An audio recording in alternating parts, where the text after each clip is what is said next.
a solid minute to, well, what we built yesterday all together was super interesting as the question to give to you, which is after yesterday, first day, you slept on it, and we would like to know what do you carry from yesterday through the week? What is it that you're taking with you and that you wanna go deep into or just take as a lesson or whatever you feel like? So what is gonna happen is this. You have 1 minute to think about it by yourself, then you will be paired. You will pair yourself, share with the other, then you will get in groups of four, share with all together, and then one person per group will share with all of the rest. Is that okay? So keep in consideration that yesterday was coordinations, today is CoFi. So we also want to build the connections between the topics and make sense of the collaborative finance. So yeah, also think about this. We can start. Who is taking the time? I'm taking the time. Cool. Nemi will be the time cop. The time cop.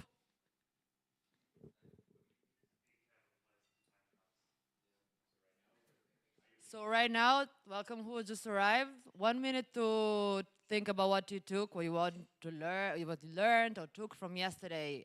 It can be a question, it can be a problem, it can be anything that you're carrying through the week. That you're carrying today and I want to go through today or next days. 33 seconds.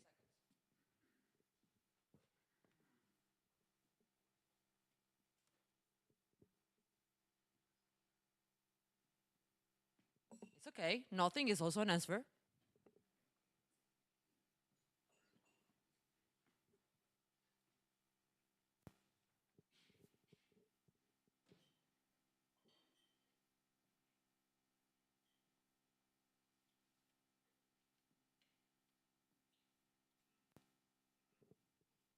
All right. So please pair up. If you want, you can move. If you want, you can stay where you are as long as you get to talk with another person.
Half time.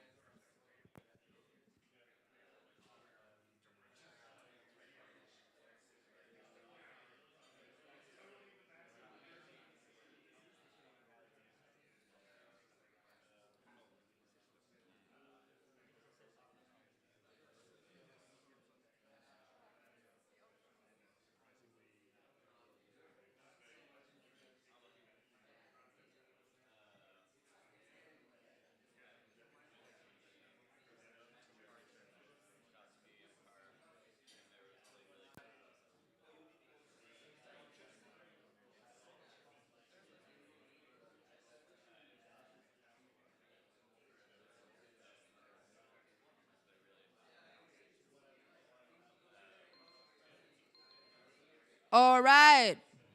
Let's stop there. You can now move in groups of four, guys. So make your couple with another couple. Guys, time is over. Make groups of four, please.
1 minute.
All right. Let's go. Let's be back. Let's put it together now. Okay. Guys, bring it here. Oh, man. All right. So I would like now one person for a group to just share 30 seconds of what is this, the idea that came out the most of in the group. So in our group, Maximum synthesis. okay, in our group it was around human potential and human potential when you're connecting with different ideas, from technologically advanced to no technology at all, and yeah, interwoven with that. Okay, I go for my group. We signal that it would be many people signal that it would be cool to have CCG as fully unconferenced, as a real playground of experimentation on organizing and coordinating, and we will consider it totally doable. And then Holochain is behind everything we are considering, even if we don't know it. And some interesting technical system there, which I didn't understand the name. CCC. Chaos Mail. And that's it. We talked about, I mean, to be honest, it was kind of, I mean, I said it, but of like moving beyond kind of like the neoliberal status quo of how people relate to one another, relate to communities, institutions, and how they relate to themselves. That's one of the things that I like about the coordination ideas. I feel like it's an attempt at being explicit of not thinking, or of thinking past the individual, that when you're sharing blood with one another, it's not so easy to simply get up and walk away, as kind of the thing that I think a lot of people are used to at this day and age, as like different sorts of cultural traditions and whatever else have been kind of like, are gone. So that means, it means communicating a lot more, and communicating your, you know, when you feel that something is bad is happening. And how did you phrase it, Ome?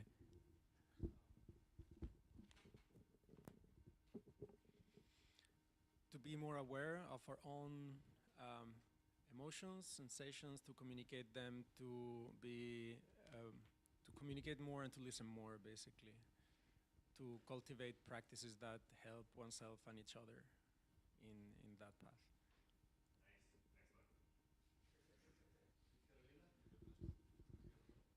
I have one. Is this working? Okay. Feel like ours is a little bit more maybe depressing in a way, because we were discussing how we found out yesterday about this thing called the Dark Enlightenment, that is like no to the cathedral, but also we're monarchic, and racial separation. Also, what if I don't want to live next to a gay person? Which is like, this doesn't make any sense. But fortunately, there was something nice after that. And about this hot tub reflections on how trauma depends on not on the situation, but how you react to it, and how you can essentially create a situation where someone comes up with a really nice story out of nowhere, and when they found out that they've been tricked into making a story, you can have really opposite reactions of, what the fuck is this? Or, this is amazing, this is the best thing ever. So That's it. Yes, the chaos post is just amazing. Let's post some mail. And then the upward spiral was very inspiring for our group members as well. Just fertility of unfolding. Yes.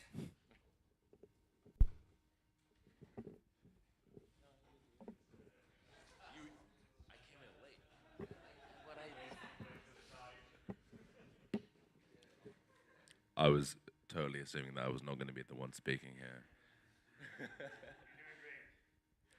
I can get 3/4 of this because I came in late. So some things. Oh no, I fully can't remember enough of our conversation. Okay.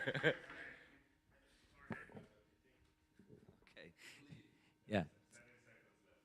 So second, yeah, we like the concept of membranes, the coordination and the complexity that is behind, and how it's difficult to coordinate things, and especially regarding the interfaces and the way you have to think about designing system that go beyond the Moloch. Okay? The idea of one set of rules that works for everybody. Behind us, this idea that human beings are all the same, and they are easily mappable, okay, in a way, and that's something that is not true, and it's nice to have people that share the same feeling. That's it.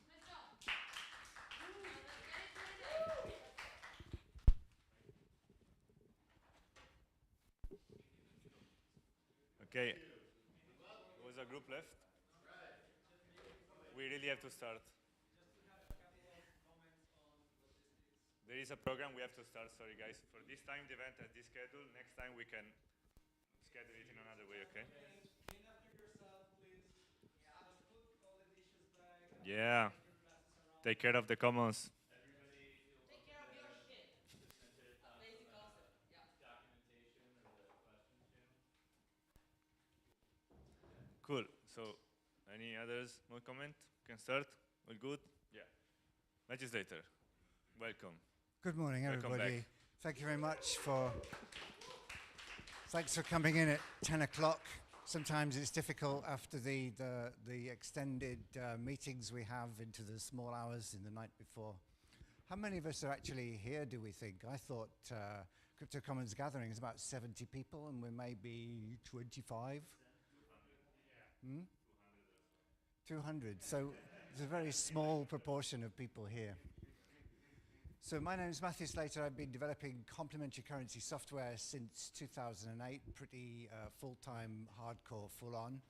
And with the starting of the Commons Hub, we're still learning to pronounce it, I got quite deeply involved here and was invited to make a conference of my own, which is what the CoFi gathering was 3 months or so ago. And along with Julio and Felix, we all have a sort of dissident approach to what's happening in crypto. And we want to encourage sounder economics and sounder practices. And so with that in mind, I invited everybody I could think of to the Crypto Commons gathering. And we picked up this little hashtag CoFi, which came from what Informal Systems are doing, because they want to launch something new and different. So we're going to talk about that, what happened at the previous meeting, what's emerging in terms of thinking and structures for the rest of the hour, and then I'll hand over to some other people who are doing related things in the space for the rest of the morning. So first of all, why CoFi? This is all a bit ad hoc materials, but it seems to me that starting from TradFi and everything in the financial world that's going on with money, DeFi went in a certain direction, picking up where crypto left off. And they said, yes, we want the decentralized ledgers of cryptocurrencies, but we can do something different with them. We believe in automated policy. That means doing things with smart contracts, so they're very difficult to change. You set them up in advance, and then they just execute. And there's the idea that this is cheap, and it's also perhaps just and efficient. DeFi went a long way with venture capital because there was still a lot of ICO bubbles, and maybe there still is. There's money flowing in to anyone with a project idea. And so DeFi has been a big thing. But it doesn't work as far as I can see. There's a lot of projects happening and a lot of tools being built and a lot of tokens being exchanged, but I'm not seeing the benefits on the ground. Some of this is to do with the tokenomics of DeFi. There's a limitation, which I'll talk about later, where if you think that everything a blockchain can do is based on the issuance of a token out of nothing, it puts you totally not in mind of the possibility to issue credit. And to talk about finance without talking about credit is nonsensical, at least using the old vocabulary. And so people think that they're reinventing finance, but they don't even, the idea of credit doesn't cross their minds as far as I can see. And for me, that's a problem. You at least need to understand it before you dismiss it. And of course, with everything in crypto, it's built on speculative development, and that's driven by the kind of venture capital that's coming in. Now, I've never had the privilege or the honor to receive venture capital, but it seems to me that it drives things in a certain way. My understanding is that the venture capital now happens in rounds, and for each round, the old capitalists want to get out and make a profit, and they want to flog your shitcoin to the next round of venture capitalists. Maybe that's an exaggerated characterization of how it happens, but it means that what you're trying to develop is driven by the needs of the capitalists to blow a bubble several times during the course of development, and you can't concentrate on what you're actually trying to do. Now, full kudos here to Hollow and Holochain, who designed their ICO so as not to attract the venture capitalists, and who've had all the freedom they needed to do a very long-term development of their software. And so I'm very happy that Hollow are here to talk about CoFi, because they didn't make it in person last time. They just sent some money, and we spent it all on chocolate. Sorry, not all. So to think in a different direction from where DeFi has been taking finance, I'd like to think in terms of CoFi, it's actually orthogonal. And so instead of decentralized ledgers, I want to think about decentralized institutions and decentralized currencies. The word decentralized has been very, very abused in blockchain, just because they have a decentralized database, basically. But there are much more important things to decentralize. Also in DeFi, if it's going to be for the commons, if it's going to work for the people, it has to be governed, if not even owned by the people. And I don't see that, I mean, by the users. I'm not saying the people in any grand socialist thing. By the users. They need to control and own it. And I don't see that happening in DeFi. I mean, I do see some voting systems, but it's not the same. Also, the importance of a software commons. Because I've been around now for 15 years, I see projects come up, they sort of make a lot of noise for 3 or 4 years until their money runs out, and then they disappear off the radar. And I keep thinking, well, what did you leave behind? With all that noise that you were making, and all that attention you were trying to grab of mine, now the project's dead. Did you even leave any open source software just in case anybody wanted to pick up where you left off? And the answer is almost always no. And so I think that for collaborative finance, where we're not trying to build institutions that make a profit for our capitalists first and foremost, we need to be leaving behind open source software and the knowledge that we get along the way. at the very least.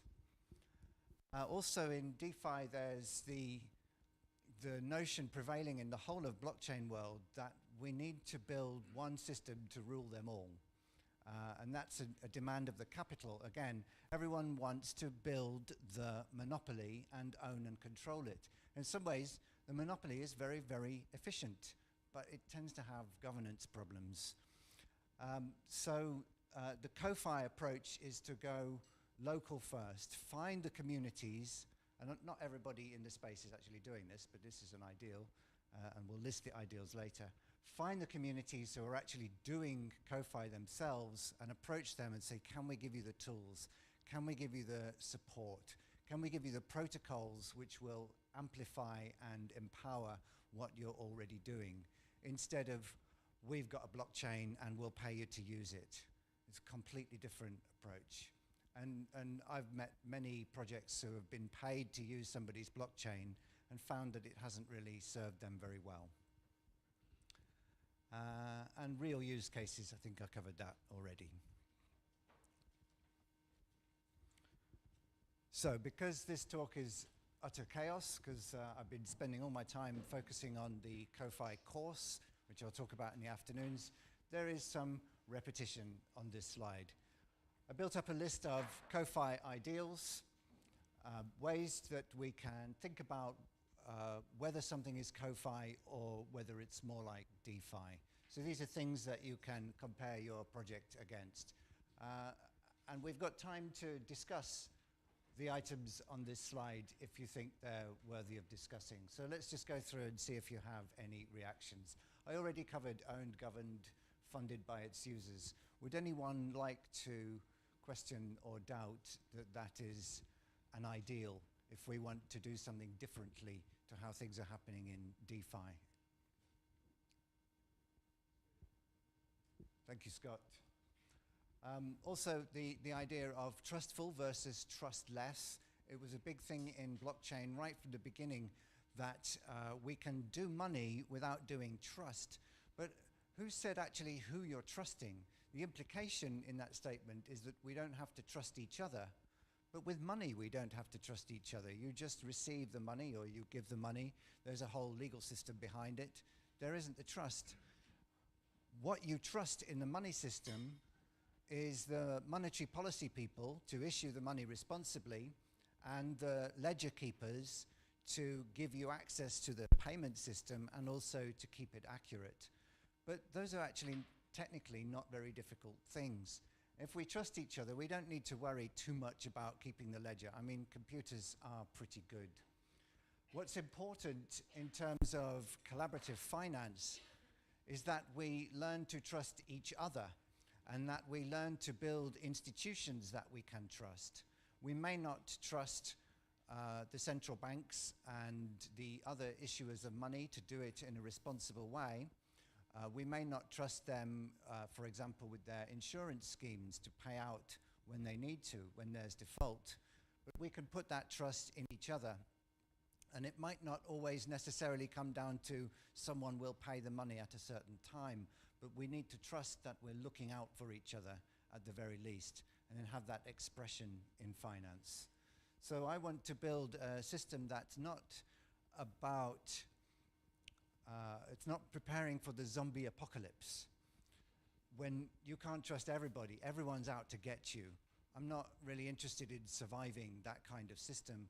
I want to frame everything as if capitalism is falling apart and we have an opportunity to build new institutions in the cracks of capitalism, where capitalism is withdrawing because of its own internal failing dynamics. It gives us a space to build up new institutions on our own terms, where the capitalists and the money are not calling all the shots. So that's what I mean by trustful. Probably I said too much. Would anyone like to add to that? Yes. Axeli.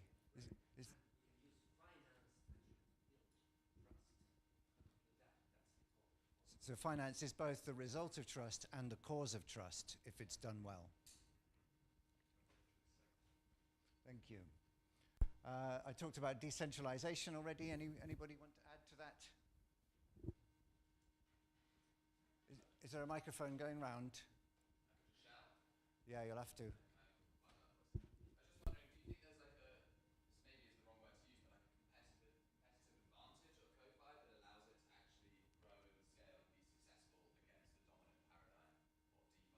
Thank you. Nice question.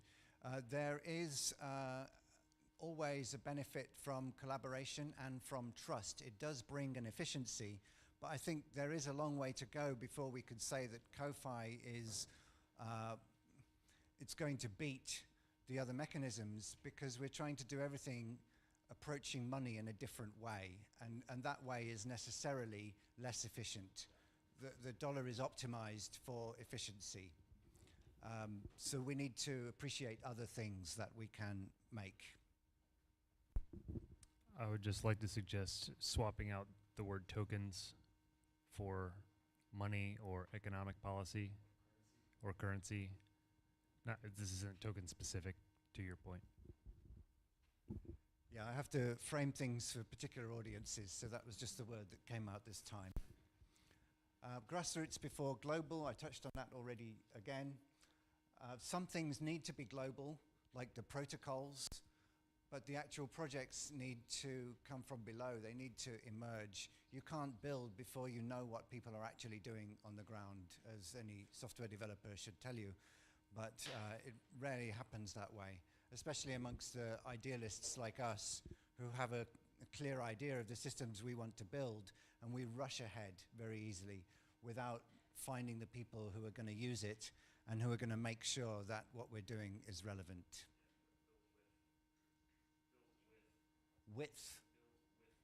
Build with people.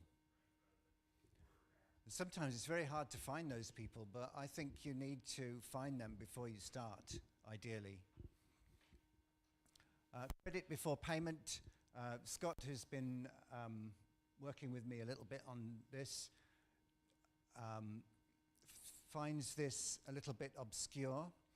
But what I mean is that when you make a payment, when you settle a debt with money, that's like the last thing you should do, because there are other ways, more efficient and cheaper ways to carry on your business than always paying with money. So the idea is that if you give somebody a credit note or an IOU, that's more efficient, and it might be cancelled out at some point, and then you won't have needed the money at all. And using money and depending on money is itself expensive. And so when we use credit, we can use our own systems. But more of that later and in the course. Yeah.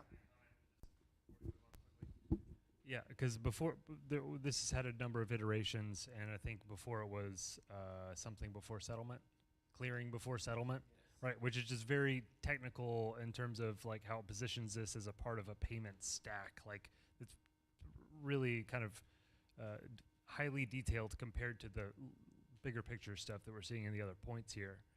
But maybe to the trustful point, and really, generally, I want to reorder these bullets to get similar ideas grouped and to have, I think, a little more of a logical flow, like a more natural flow.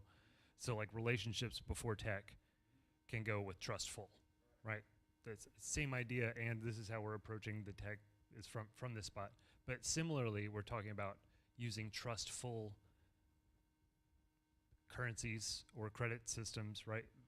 Means of settling debts before trustless, right? So maybe we can continue to iterate on this so that it's about having a preference for using systems that build trust rather than erode it. Yeah, because sometimes you do need to use money. We're not saying you can completely replace the money system. We're saying that between ourselves, we can use our own systems, and there are things about that which is more efficient. And trust building. I think relationships before tech. I think we've done that. Protocols before platforms. This is something I realized with platform cooperativism going about some years ago. They were talking about building platforms that the users can own, But to me, I saw that there was still a huge interoperability problem because I build platforms, I build Drupal platforms, and you have fantastic ability to build features into the platform, but when it comes to the users of one platform doing things or interacting with users of another platform, all the platforms are speaking different languages, or at least they don't know how to speak outside the platform about anything. And so what's needed to build a movement, if you don't have the ability to finance Facebook and get everybody in, is the ability to connect them together. And so you define the protocols before you define the platforms. It's the same as API first design when you're thinking about building apps. Anyone want to add to that? Yeah, I'm just sort of looking at this for differentiation from DeFi. Like you said, you drew a drawing where they're kind of orthogonal, and I'm missing some stuff here, like some sort of the extractive nature of DeFi as as opposed to the constructive cooperative nature or something like that. That feels like a little bit missing. And there was one other thing. When I was also looking at your diagram, the orthogonal diagram, I was thinking of fiat, which most cryptos, have misnamed. They think that only they act like fiat has to do with issued by the government, which almost no currencies are issued by the government. They're issued by banks, and what fiat means is spoken into being from nothing, declared into being, which happens with every block. The miners and stakers rewards are creating new tokens from nothing, and happened at the beginning when they did their ICO and created them from nothing. Every one of these cryptocurrencies are fiat, and the focus here on credit before payment is rooted in a more responsible monetary supply thing that is kind of missing from here, because when you issue through mutual credit, you have a net zero supply, which is anti-inflationary and anti-deflationary, and there's something for me that's kind of like missing that movement away from that kind of hype cycle of artificial scarcity of fiat currencies. Anyway, those are two things that feel like they're missing from the story. Thank you. The issue of extraction, I intended it to be covered by owned, governed, and funded by its users. The whole question of credit theory of money is a big emphasis of mine, and I didn't want to over-represent it on the CoFi ideals. But that's where we're going next. So just to introduce you to what I'm doing every afternoon this week, that's Monday, Tuesday, Wednesday, Thursday, because I think we quit on Friday lunchtime. I'm going to do 4 one-hour sessions called the CoFi conversion course, where we're going to look mostly into the credit theory of money.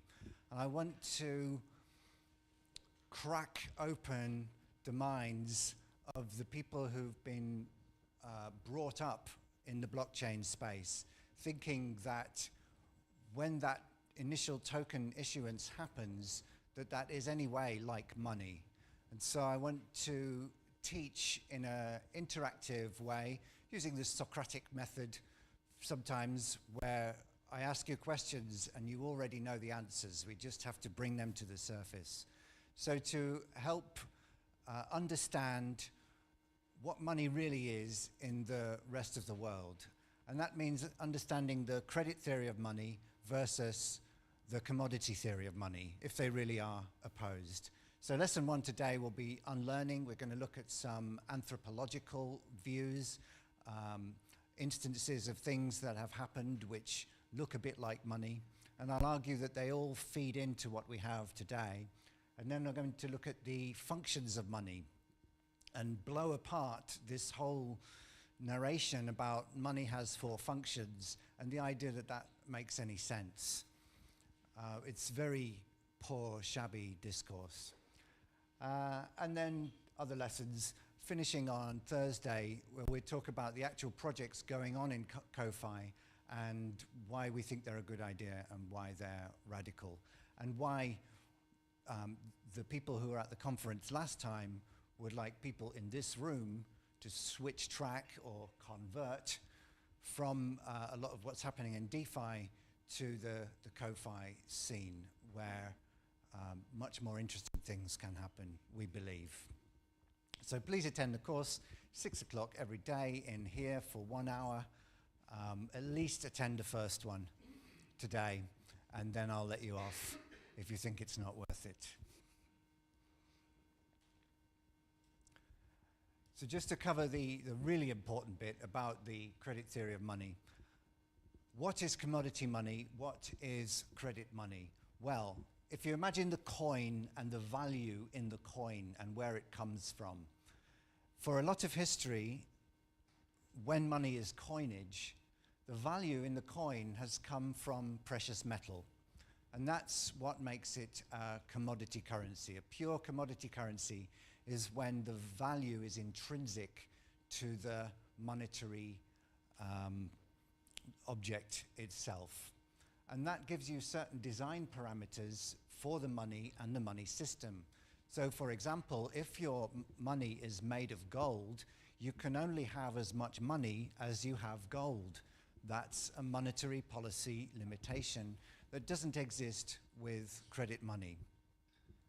And there are some other limitations. For example, if all your money is made of gold, that means if you want to make the money, you have to get the gold. The money is itself expensive, not only to get, but also to store and to transport. And you can argue that Bitcoin is also very expensive to store and transport when you look at the cost of mining. And you can argue that fiat money is expensive when you look at the bank transaction fees and the delays, hopefully, which will all be resolved by technology. But still, the way we deal with fiat money today is as if it's a commodity. And we'll go into that more in the MOOC. On the other hand, credit money is money where the monetary object doesn't contain a commodity, is not valuable in itself, but it represents a promise to deliver something in the future. And so credit money, you can never just reference the market to see what the value of it is, because there's always a chance that the promise won't be delivered. So you need a whole level of management with credit money. It's free to create, but you have to govern it and manage it very carefully. And so as currency designers, we need to appreciate much better when to use credit instruments and when to use commodity instruments. And generally, you use commodity instruments when you're trading with people you don't know or don't trust, and you use credit instruments within the sphere of trust, within organizations and within movements. So blockchain doesn't do credit because you can only have a positive number of tokens in your account. If you want to build a mutual credit system, you have to move into smart contracts and define the whole thing. But normally a blockchain wallet, it won't go below 0. And that's all tied up with the idea of trustlessness. Not only do we not trust the ledger keeper, there's no even aspiration in Bitcoin that you would trust anyone to repay, because it's like the zombie apocalypse. Everyone is out for themselves. Everyone wants to get as much money in their account. Nobody knows who anybody is. There's no identity system. And so you can't possibly trust anyone to give you Bitcoin on the blockchain. You could build systems of trust above the blockchain, and that's what a lot of DeFi is doing. They're using the blockchain to defy the blockchain in some ways. So if you can't do a negative balance in blockchain, you're stuck basically with the commodity currency. And that means that the people who need the currency, the people who want to buy before they sell, the people who need credit in the marketplace, they can't have negative balances. The only way they can get the currency if they want to trade, as if anyone was actually trading with Bitcoin, is to borrow it. And then there's this cost to using money again. Thank you. Yes, the credit money is a better medium of exchange than a store of value, Because if you want to store value in the future, you should use a commodity and not use an artificial instrument where someone that you don't really know who it is guaranteeing that the value will remain stable over 100 years. You need to risk when you're going into the future. And so you don't use a currency instrument which is trying to minimize the risk. You use a commodity to be a store of value. So you see cryptocurrencies like Bitcoin and Ethereum as commodities? Definitely. Oh, thanks. Yeah, that was why I wanted you to say what MOE was because tokens that are set up to try to encourage hodling, right, are not focused on a medium of exchange. Yes. They don't actually create a living economy. They only create speculation on value, and they're trying to get that sort of hockey stick curve of value so everybody can say, yay, we went to the moon, and and that inherently is a design conflict with creating a healthy economy of exchange. And a lot of people don't recognize that those are like two different design principles. It's also an important part of getting financed. If your token goes to the moon, you're going to find it a lot easier to access capital. So we do have this challenge in CoFi about how to finance things. And I'm happy to say that at the moment, there kind of is some money around, but I'm not at liberty to advertise exactly where yet. Just a comment from CCA perspective, because Matthew is not like officially CCA. I mean, we have different opinions, so it's good. We mostly overlap on everything. I think the one difference is that we met as a quite negative view of blockchain in general, or it doesn't, in our perspective, it doesn't appreciate enough what blockchain has done and what it's doing in the world, and especially, for example, the last line, blockchain hasn't empowered producers, but reasoning from our Western perspective, where the financial system works, it's very easy to say that it doesn't do much changes, but I think in the rest of the world, when the financial infrastructure or the commerce infrastructure is getting enabled also by blockchain, I think that's a significant improvement. And here the challenge is to keep in mind what is our best scenario and our best infrastructures that we want and build in that direction, but also creating networks and alliances with this new layer, which is new, but already we don't like it and we are thinking about the next system. Because it reminds me also of the discussion that we have with other members like Monty, for example, or about refi. I don't know, we don't like refi so much, but still it will be a new layer in the climate economy and so on. So yeah, just wanted to make this remark. It's a very interesting and complex strategic discussion to be had every day. I agree and admit that my discourse around blockchain is probably more negative than anyone in this room, but I don't wish to. Maybe you've been hiding it a bit, Art. But still, I'm not going to jump down anyone's throat for saying nice things about blockchain. Yeah, yeah. You have 15 minutes, by the way. Okay, thank you. What I meant with this is that for me, nothing has really been achieved until people are buying and selling vegetables and their day-to-day trade with instruments, tools, and platforms that we create. And so almost everything that's happened in crypto hasn't penetrated to the real economy. And many of us here have probably received Bitcoin and Ethereum in payment for digital goods and services, but it's still very much an exception. So I want to get to the producers of vegetables and ensure that we can have good food, and then we're in the real world.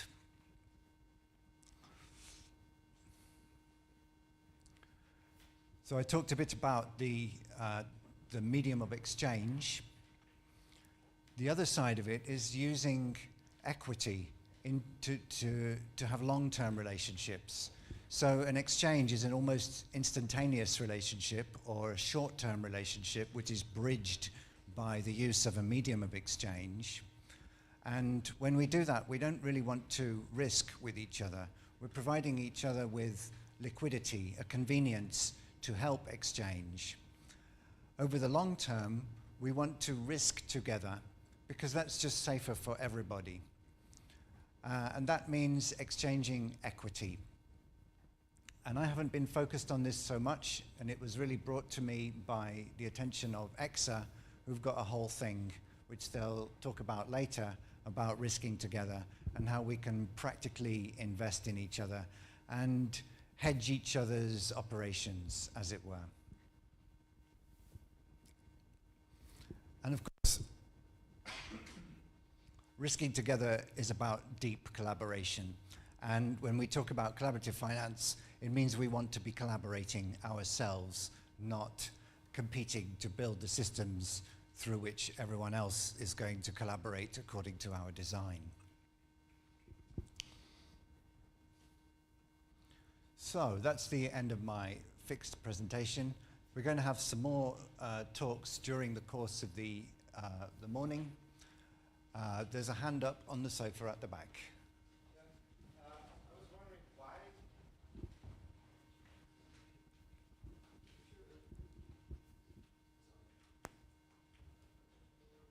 Elaborate. Can you elaborate why on the long-term risk is everything? I'm struggling how to see this. So I imagine, let's say, there would be some algorithmic stablecoin, big asterisk, but let's say, why would that not be good? Why do I want risk on the long term? Why would I not want to de-risk on the long term? Can we save that for EXA? For EXA, but just to ask in the opposite direction, who do you think should be on the other side of that risk?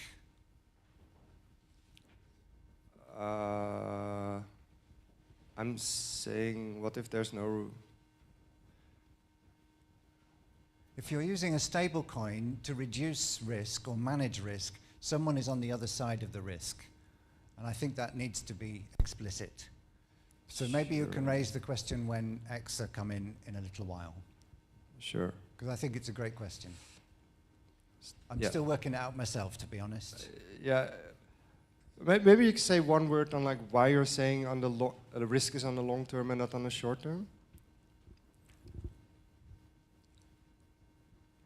When we use money to trade, money is a riskless instrument, practically, because it's backed by the government.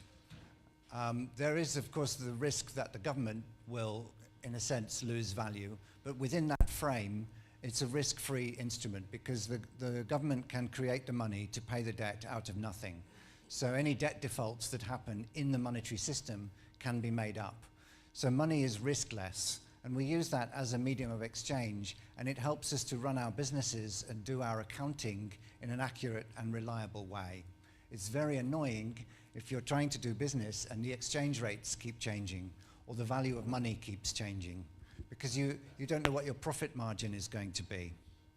So you want to work with a very fixed instrument in the short term as a medium of exchange.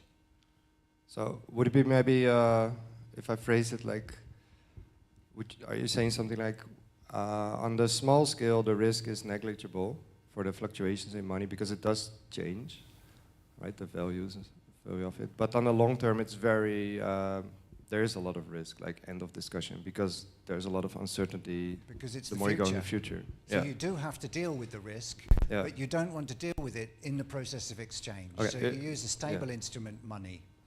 Okay, and then for the long term, you do something like risking together, hedging, co-investing, things like that.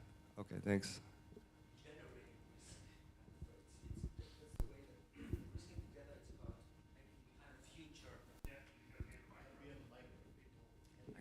I see.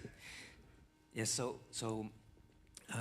yes, it's like a risk generator. Finance can be a risk generating practice, which means that we can create the kind of futures that we want. We need to engage like we need to long the volatility or long the uncertainty. And for that, the risking together, that's what it means. We'll have more time for that later.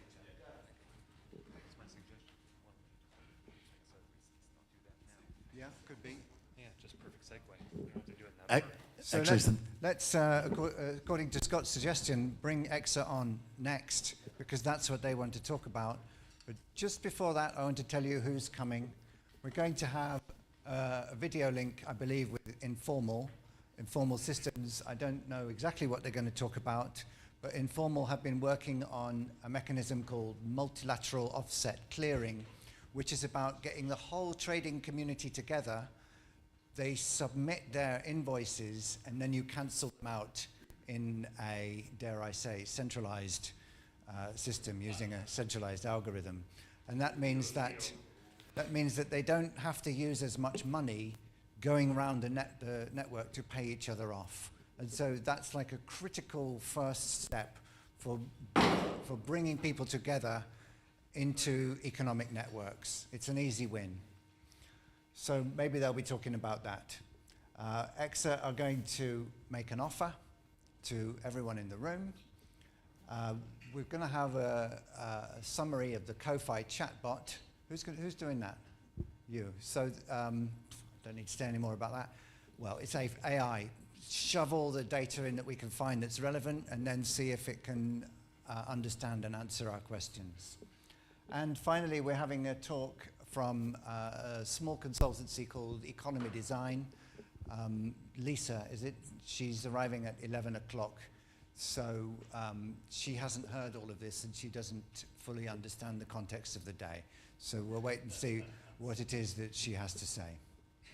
She's very knowledgeable in tokenomics, and yeah, so it will be a nice interaction. Okay. So, Axeli. Yeah, can we change sequence? Because no, okay. Sorry. I was presumptuous. We're not changing sequence. We're going to have the CoFi chatbot now and EXA in their turn.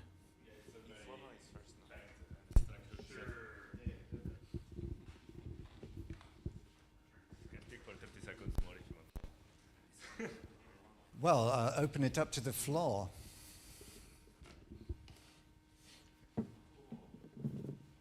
Oh, I forgot to mention Teo. Teo is also speaking. Were you even listed there? Sorry about that. Teo has been doing a lot of work in his PhD on networks and metrics and measuring and understanding how to read what's happening in the network and the visualization of it. And he's going to talk about that for 10 or 15 minutes. Is that right? Is that the 30 seconds?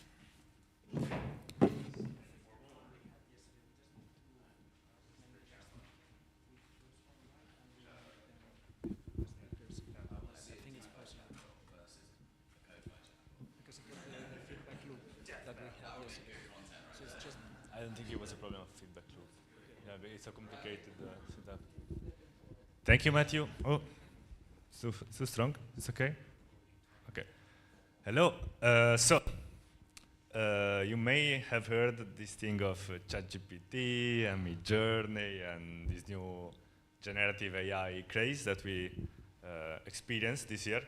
That it was honestly, as a sociologist of technology and science, mind-blowing. It was not like an hype trend like all the others, or like most of the others. And there is a lot of reasons to think that it will be a super meaningful change, at least, I mean, not necessarily for the good, but definitely a meaningful change of the economy, of the technological landscape, of the affordances, and especially of capitalist affordances, because we could think that this AI level up is something like the beginning of the internet in terms of, wow, now you can do all kinds of new things.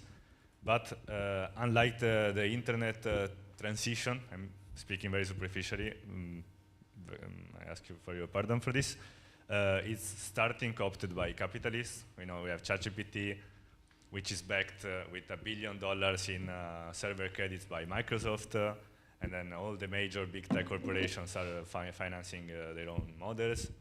And we know that they have this complex strategies of open sourcing some components of what they do, so it seems like open, and they welcome contribution from the outside, but then the core assets and the core value, they keep it from themselves, or they have long-term strategies in this sense. So we wanted to make an event about AI, and of course from the perspective of the commons and what we can do to decentralize and distribute the affordances of these new incredible tools. It will be the 28th of September, so yes, you can stay here from after the event to the event, the next one, so you are all done. You don't have to go home. And yeah, so it will be like, it's very open now. We just want to see who's coming, and we decide on site what to do. I mean, the morning will be a bit structured, but yeah, usual stuff. We have basically, a day is 2 days, plus one of arrival and one of going away. First day is contextualization on social, cultural, and political history of AI. And then the second day is more hands-on tools, demos, expert discussion. So it's a bit for nerds. Don't come if you don't know anything about AI, but if you don't know anything and you're very interested in learning, it can be a good shock therapy. You should come. Yeah, that's it.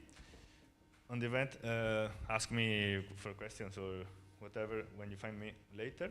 And now we can move to maybe our first research and development project. That is the CoFi chatbot by CCA.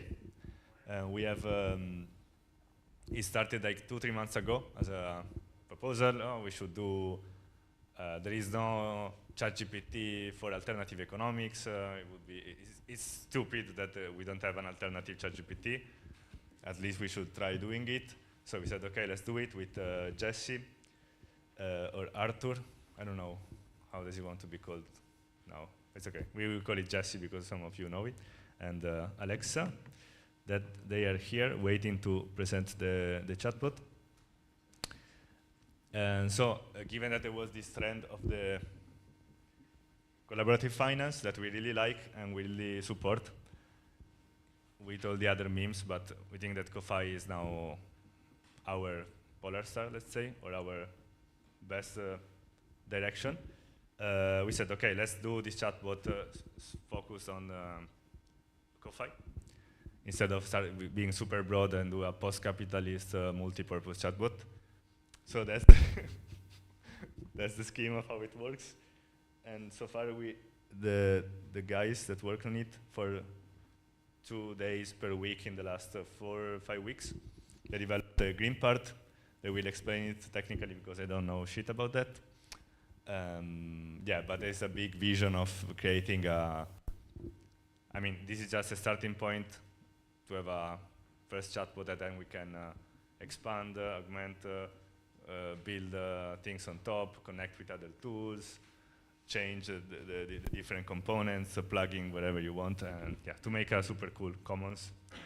And ideally the first post-capitalist generative AI commons. So that's the ambition. Let's go. Yeah. So waiting for Jesse to connect, maybe I can say a couple of more words. Yeah, so we would like to find sponsors or supporters to finance the operations of the next month. And here we can do a brief, yeah, this is just a draft page, so I will just keep this like this. There is this meme of CoFi. We are meme surfers or meme harnessers or whatever you want to call it. We want to take the memes that are circulating in the public discussion and take advantage of them to bring forward the commons cause. CoFi is very exciting because it's a very new trend. It's very empty yet. There is not so much meaning attached to it. So we have the opportunity to put the meanings that we want inside this meme. And so we would like, given that we don't want to privatize the meme or speculate on the meme for ourselves, we would like to have an open promotion strategy for the ecosystem that is also advantageous for us, but it allows CoFi meme and project to spread, and has to be in the center of it. So feel free to ask me about this. We can have a workshop later on, because it would be cool to have a collective strategy around it and to leverage the power of the meme and these kind of things. Any question is being clear, kind of? Yeah, makes sense? Okay. Sorry, I didn't sleep so much tonight. So we will do some open aggregators, because now we don't have cool aggregators of the articles that are coming on about CoFi, of the new tools that we are developing, of the new projects. So that's the plan. If you are interested, let me know and we can work together. Yeah, I think we can go to the hard part, that is connecting with the guys on Zoom. Oh God, again.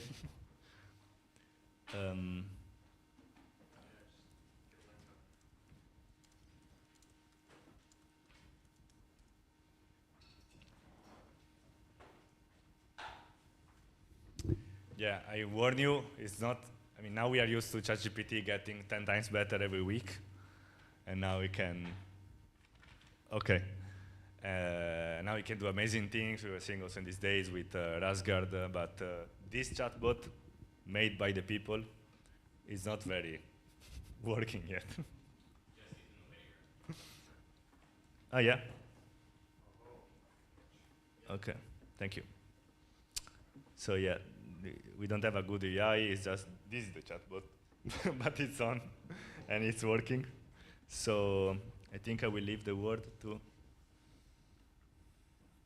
the guys. Hello, hello. Okay. Can you hear us live? Hi, everyone. Okay. You're here too, Alexa. So nice. You I can make am.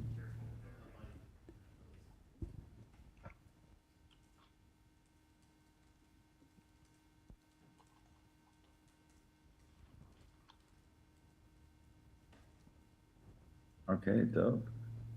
We can start the presentation.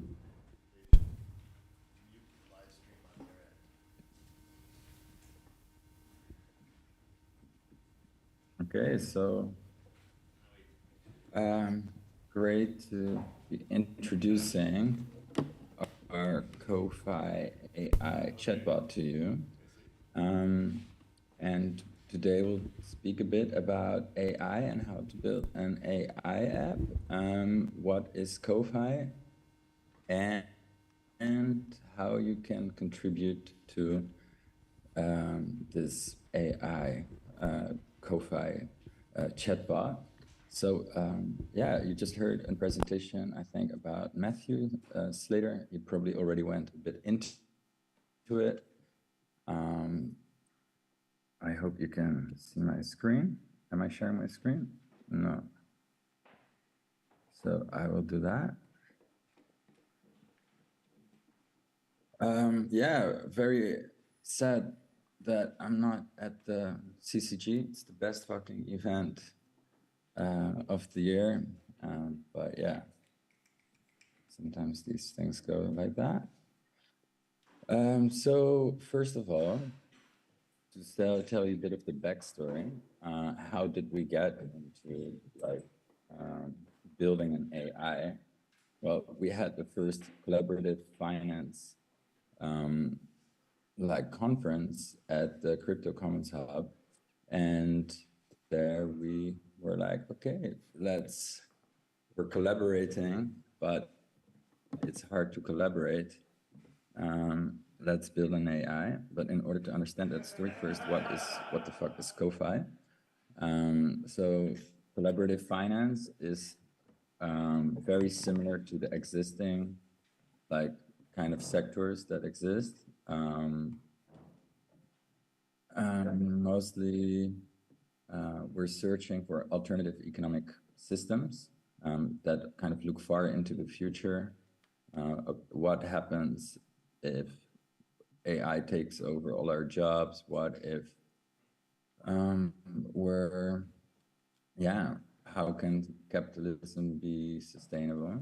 So we're really looking at like kind of a systems level redesign of the economy. So it has some overlap with refi, some overlap with traditional finance. There's some layer one protocols like Cosmos are involved. Some people that are into DAO design are involved.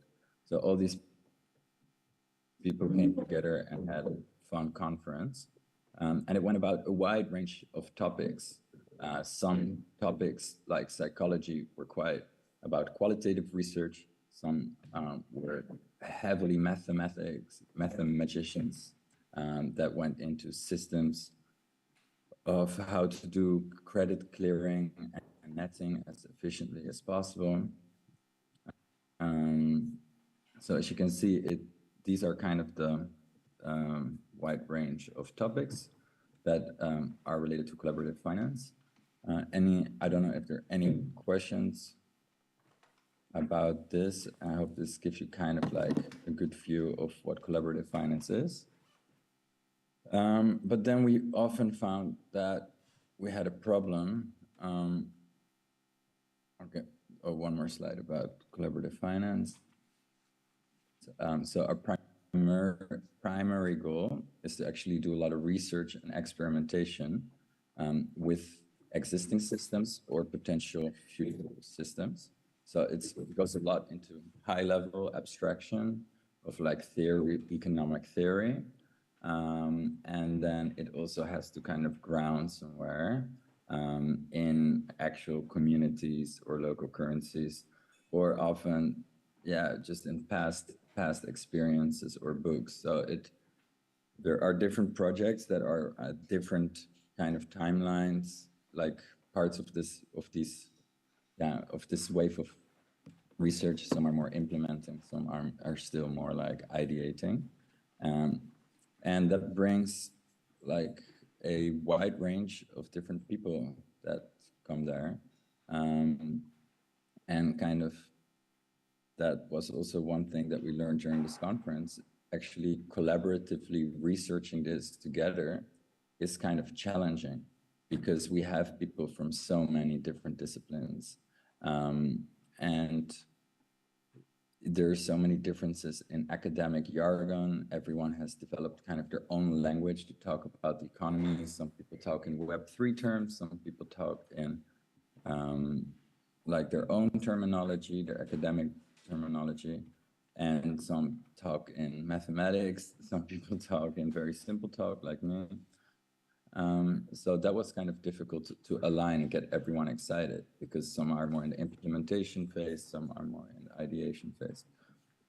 And also exchanging all these files and knowledge gets messy real quick. So how can we do collaborative research on collaborative finance? And then the idea for an AI kind of research tool was born. Well, actually, we first just wanted to make a chatbot, but slowly it escalated a bit into a whole DeSci project. So for the problem of this organizing files and resources, we thought of a collective AI managed library. And for the differences in like language, we have this GPT that can translate it in every language that you like. So some people might want just and very explain me as I'm 5. Other people might want to go really deep into the mathematics of these systems.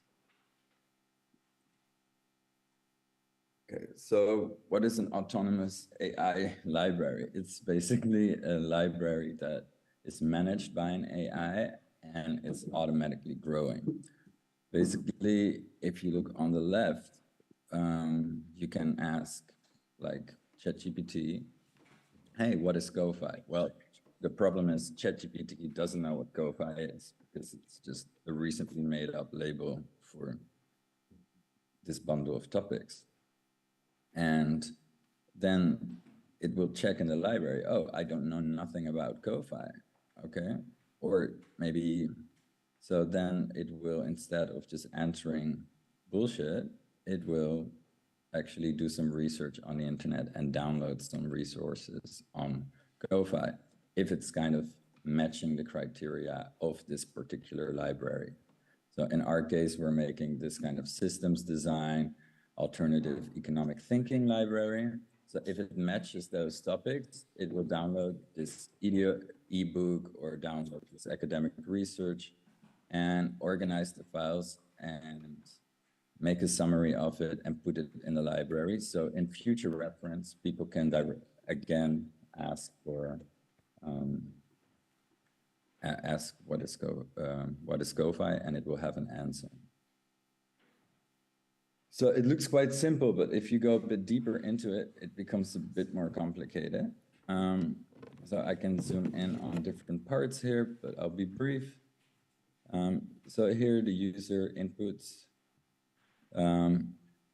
what they want, and then first there is a large language model that kind of filters, hey, is this about a certain topic or a certain book, right? If I ask, hey, do you know something about David Graeber's book on debt or something, then it might be like, oh yes, I'll check in my big memory of books, basically the library where everything, all the passages of the book have been uploaded as like this map of associations that you can do similarity search in. So is it kind of this passage kind of matching with the user's input? And if it finds something, it will put that in an answer and reply. But in the case that it's not happening, then like ChatGPT plugins, it can actually go to a website, or it can search for something, and then it can be added as an idea in this database, like, oh, do we actually need it? And then it can be filtered, it can be scraped or downloaded, it can be converted, and then it can be actually put back into the memory. And at the same time, you have this list of like all the resources are there, which is kind of the library, the shared library. Oops. Yeah, so we might as well just show it briefly. So we're now in the roadmap where we have like a very, very, very basic. I was just checking if my hair was good. Well, yeah, we now have a very, very basic. Okay, there's more zoom before we saw it well. Okay, too late. Yeah, so the very basic app now is just a ChatGPT basically with a bit less functionality.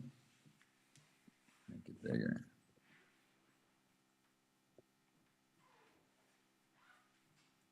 So here it kind of still refers to, okay, it has documents in the data, so that's still something we need to fix. But it will talk about mutual credit and about trading circles. The same about refi. If you ask ChatGPT about refi, it might give a beautiful answer, but it doesn't say anything about Web3 because it doesn't know refi as a concept like that. But here it does go into regenerative finance. So we can do another one, okay.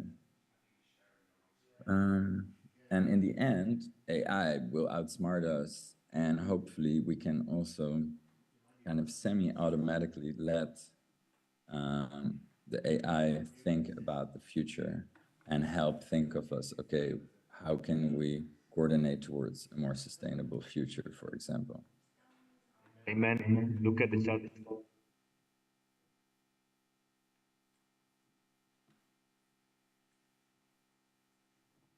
Oh, good. Thank you for saying that. Share screen, desktop one. Okay.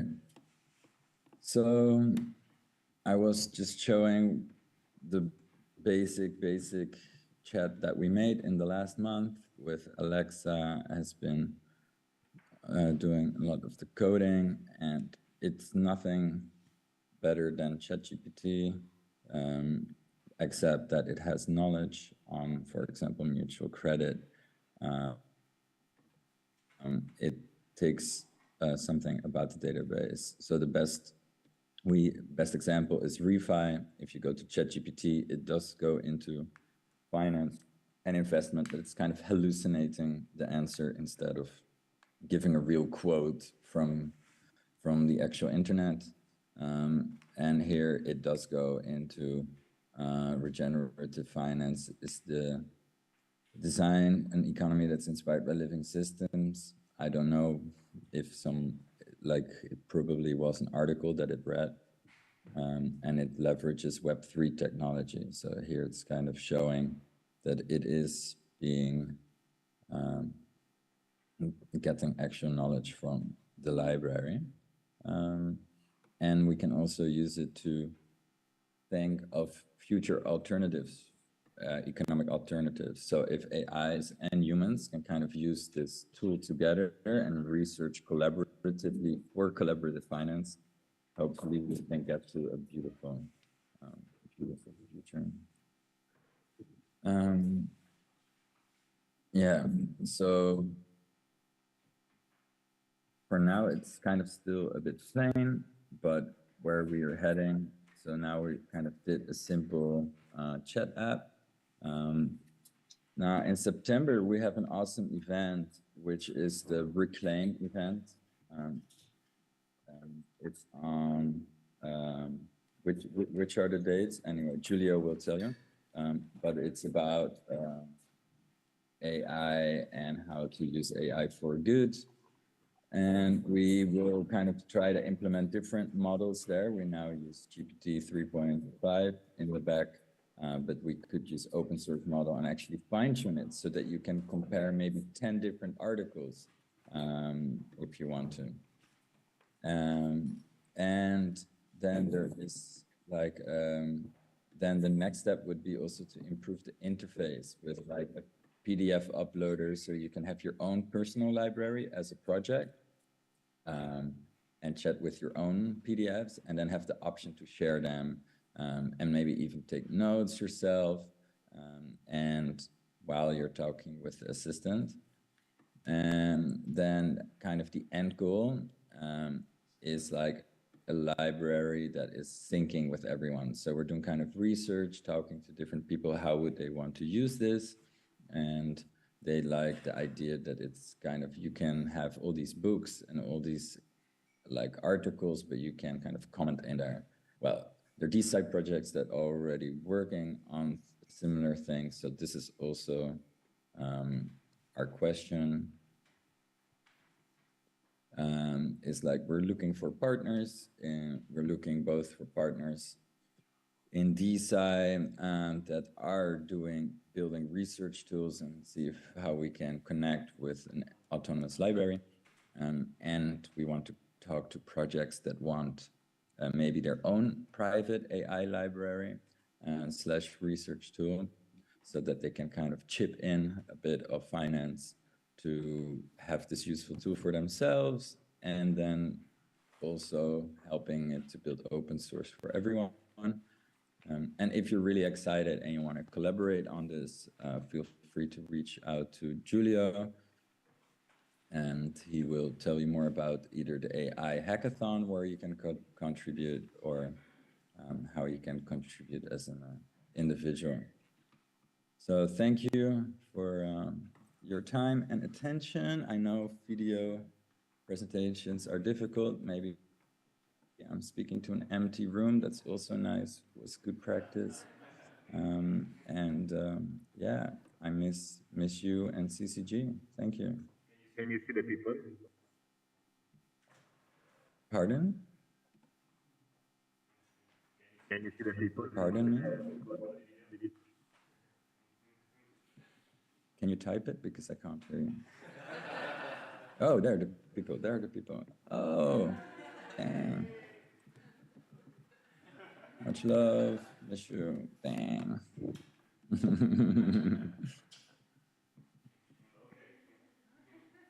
Okay, thanks. And yeah, I hope to hear ideas from all of you. And yeah. Thank you Have very a much, good day. Jesse. And also Alexa didn't want to show himself because he's shy, but he was crucial in this process. And yeah, now we open a new season in which we want, Any according questions to... or any time left? What's happening, Julio? Please Um, help me. This is more awkward than talking into the void. And thank you, Alexa, who's been working on this. Thank you, Commons Hub, for... Yeah. So if you want to engage, both as individuals, as technical contributors, as sponsors, whatever, reach out to me. We share the link to join the work group on this, which is in the sub-channel of the AI events Telegram chat. So yeah, it's time for coffee break, but maybe you want to see the chatbot live. 1 second. You have a question for the chatbot? For the chatbot. I have a question. I mean, can you unmute this? Can you unmute this? Art, your question?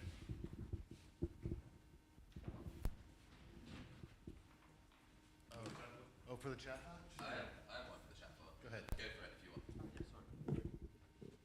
There's one here. Can you hear me? Yeah, so maybe just a tiny bit of context first. I was just wondering, like, the difference between ReFi and CoFi, because for me, I see ReFi as trying to design regenerative economic systems, which to me feels like also the aim of CoFi. So, like, is there actually a difference, or is ReFi a part of CoFi, or vice versa? So maybe let's just see what it says.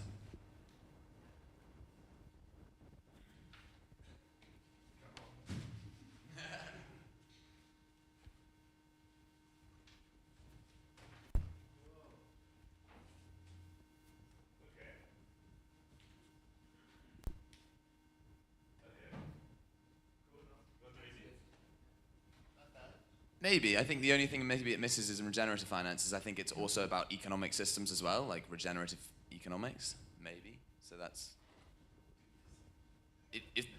conceptually anyway, or it should be. This is super cool though.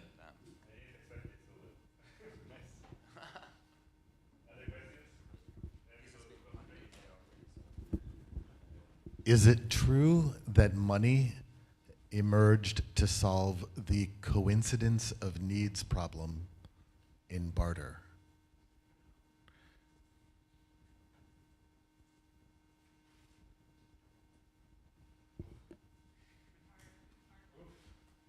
Well, exactly. Popular theory is that it did, but if it's been trained up, then it should say no.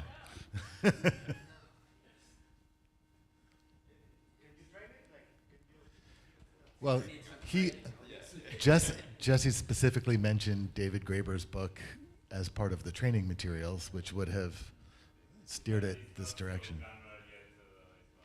Yeah. Jesse's typing there.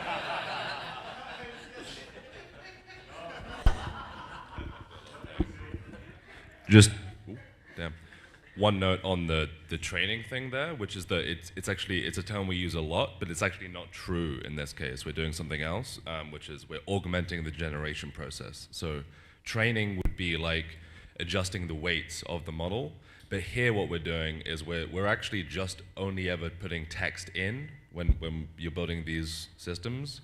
So you're looking at a database that is effectively full of text. You're taking some of that out and you're putting it into the prompt. You just don't see that on the front end.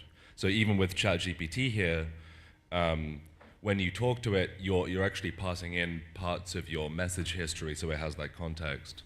And one of the limits of that is that it means that you can't get around the size of the context window for the specific model. So for any model, there is a point at which an increase in context size starts to deteriorate quality. So OpenAI kind of set this somewhat arbitrary cap where they thought that would start to fall off at about 8,000 or 16,000 tokens, and a token is about 3/4 of a word or so in size. So it means that depending on what you're asking it and depending on what text it has available, even if it technically has the context, it's not able to actually have all of that in its kind of context window at once. So there's still some hard limits. Yeah, but we can also train it. If we don't like an answer to the question, we can kind of wait the elements to make this answer instead of that. Kind of. But yeah. Last question. Any other questions?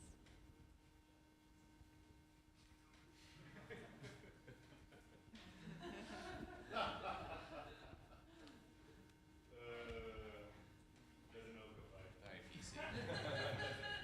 Okay. So, reclaim. If you know people into AI, let us know. We'll be good.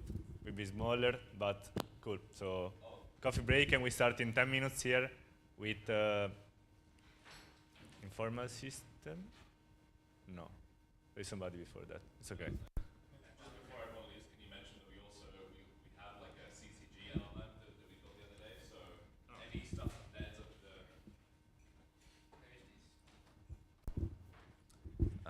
any stuff that ends up in the documentation channel, we're going to use to do something very similar to this, either today or tomorrow, just because it's fun to mess around with these things. And so if you want stuff to be data for that, let the documentation team know. We'll put it in that channel. And also, if you specifically want to opt out of having your data used that way, then also let someone know. Yeah. Cool. See you back here in 10 minutes. Ah, you in 10 minutes. Yeah. 11:40, no? Yeah. Now it's coffee break. No, it's the same program. Yeah, cool. We have a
We have NetFi. Is NetFi or NetFi?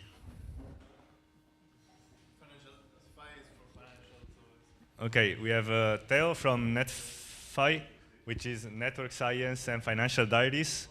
They're a very pioneeristic, high-quality research group on community currency systems under the lens of network science and of proper social science like economic anthropology, which is needed to make the data coming out of network science analysis meaningful.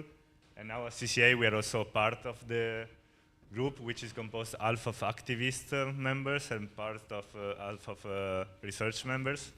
So yeah, and I leave the word to Theo because we are a bit late. Thank you. Okay, hi. So,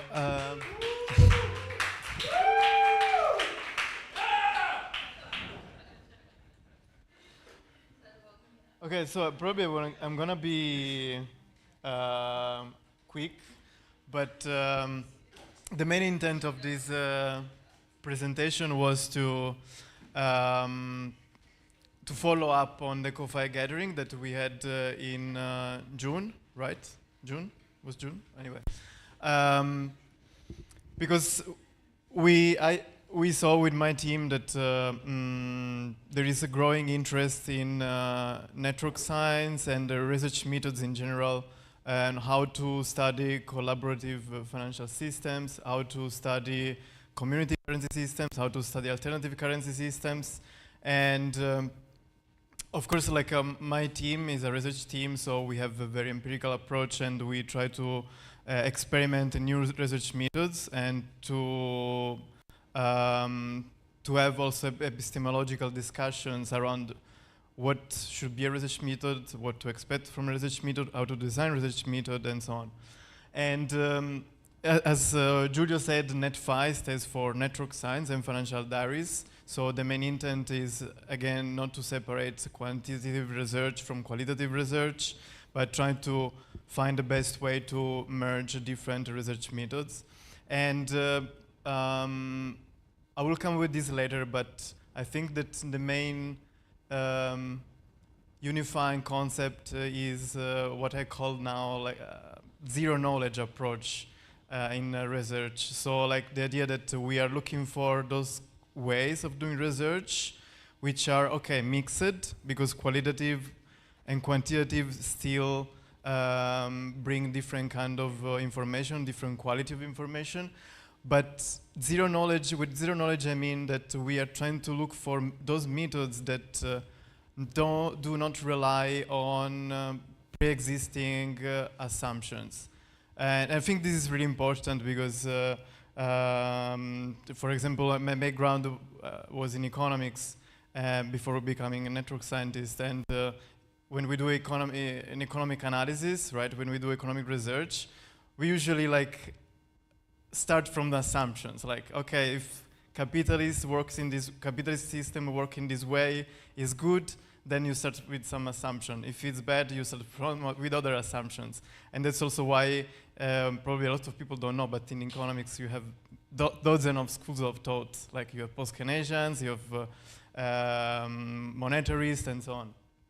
Anyway, so that's what I mean with looking for zero knowledge approaches in research methods. Probably I won't have time to go through all the projects we have done so far. I will just quickly give an overview of what is the potential behind the network analytical tools and how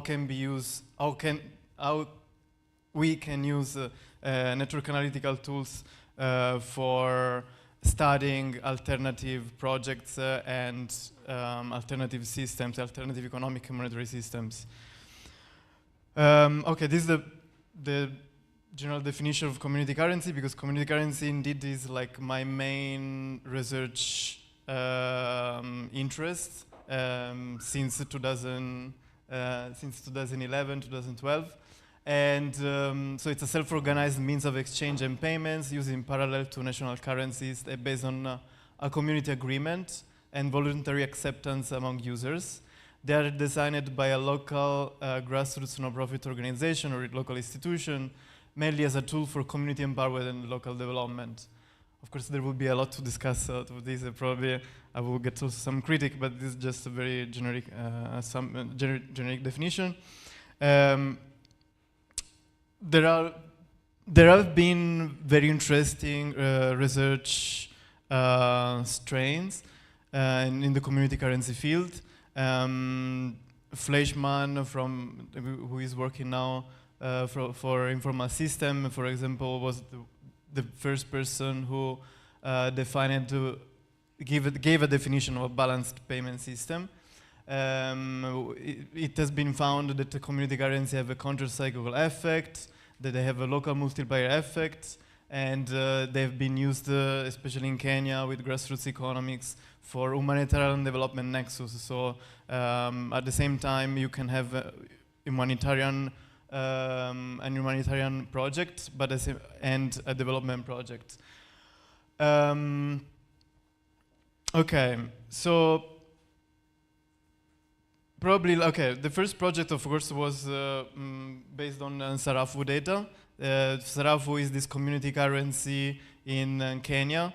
And in this paper, we described the data set 2020-2021.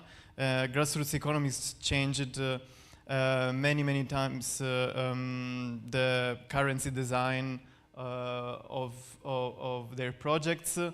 And this was a particular design where, like, basically there was an initial disbursement to a new user, and we observed what happened, how the network grew in that period. And the cool thing about this data is that you have interaction between individuals, but you have also interaction between groups. So what you observe here, for example, is the interaction between savings groups. Savings groups, which are chama, usually are a very small group, like 15, 20 people, and they are mostly made of women. So this also was interesting to observe. So in that sense, like, it seems that this kind of informal financial system is basically like ruled by women. And which, yeah, I did. Yeah. Yeah, thank you. It was with Geffen. So actually, So I will quickly go to the other project. This was more about the circulation analysis of a digital community currency. So which kind of information we can gather, and which kind of insight we can gather from observing real transaction going on in any community currency system, in any currency system indeed. And for example, this is like we use the so-called InfoMap equation, and which is a technique to basically observe where the flow of currency is basically getting stuck, right? Or geographically distributed. And the cool thing is that we observed that the implementation of this algorithm has also reflects the real geography of the geographical distribution of users. And we could do this because in this data set, we know we have a lot of information at user level. So every new user, when they register, they put some information on what they are gonna sell and where they are located. Other kind of information is about another kind of interesting information we can gather by observing the data is about the prominent users. So who is central in this? Who is more central in this network? And here, for example, an interesting observation was again that women or people who reported their gender as female were associated with a higher centrality in the network. So again, like it looks like that this digital community currency is actually empowering specifically women. At least this was from what we can observe from this data. And okay, this is psychoanalysis, but maybe I won't go here in detail. Okay, this was another project where we used the financial diaries. So financial diaries means that we gave to few 600 about 600 people.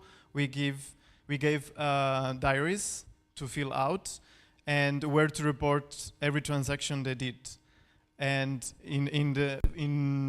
for 12 months. And this was very interesting because you can, of course, like the real world is not digital, of course, right? And so like it's interesting because like you can gather information even in the notes, you know, they wrote aside. You can get a lot of information of what's going on in real life. And for example, I mean, it was very insightful work. We are still elaborating the data, but for example, like we observed that people actually can trade with whatever they have, and not necessarily with currency. You observe also if people are exchanging, bartering stuff, for example, or what you observed was the use of credit itself. Like just to link back to the discussion there was before about credit. So like people were just doing credit to each other, and this was interesting to observe as well. And yeah, from this picture, it was also interesting to observe that, and this will be interesting also for people interested in doing research in this field, because this research was designed to be an RCT, a randomized control trial, so there were 3 groups. And this is a hugely, largely used technique in economics. But also interestingly, what we can observe is that the distinction between control group and treatment group was totally fuck up. Because, yeah, people move, and you cannot actually design an experiment on a precise experiment, an RCT, on those projects based on currency systems, because people exchange, people move, and so like initially there were supposed to be 26 villages, right? Equally divided by group 1, group 2, and control group. But at the end we found out that the people involved were traveling in 104 villages. Was this a natural occurrence even before the financial aid was given?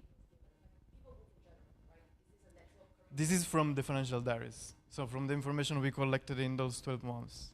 And before, like the control group, before any financial aid was given? Yeah. We started to collect information in December. Then the intervention was in June, and then we stopped it there next December.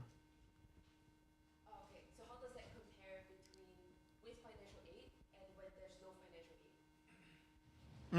aid? Yeah, it's the same. I mean, I didn't report here but it's the same already. In either before and after and during the intervention, we observed this. So with or without financial aid, there will still be more discrete villages that occurs after the interaction than before.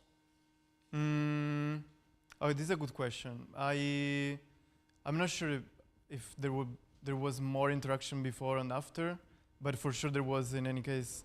But like it doesn't. In any case, like it invalidates anyway, because like if I'm giving money to you, but you are linked to him and he's giving money to me, I'm treating you, I'm treating him, or I'm treating me, right? Even I'm in the control, you are in the treated, and he's not anywhere.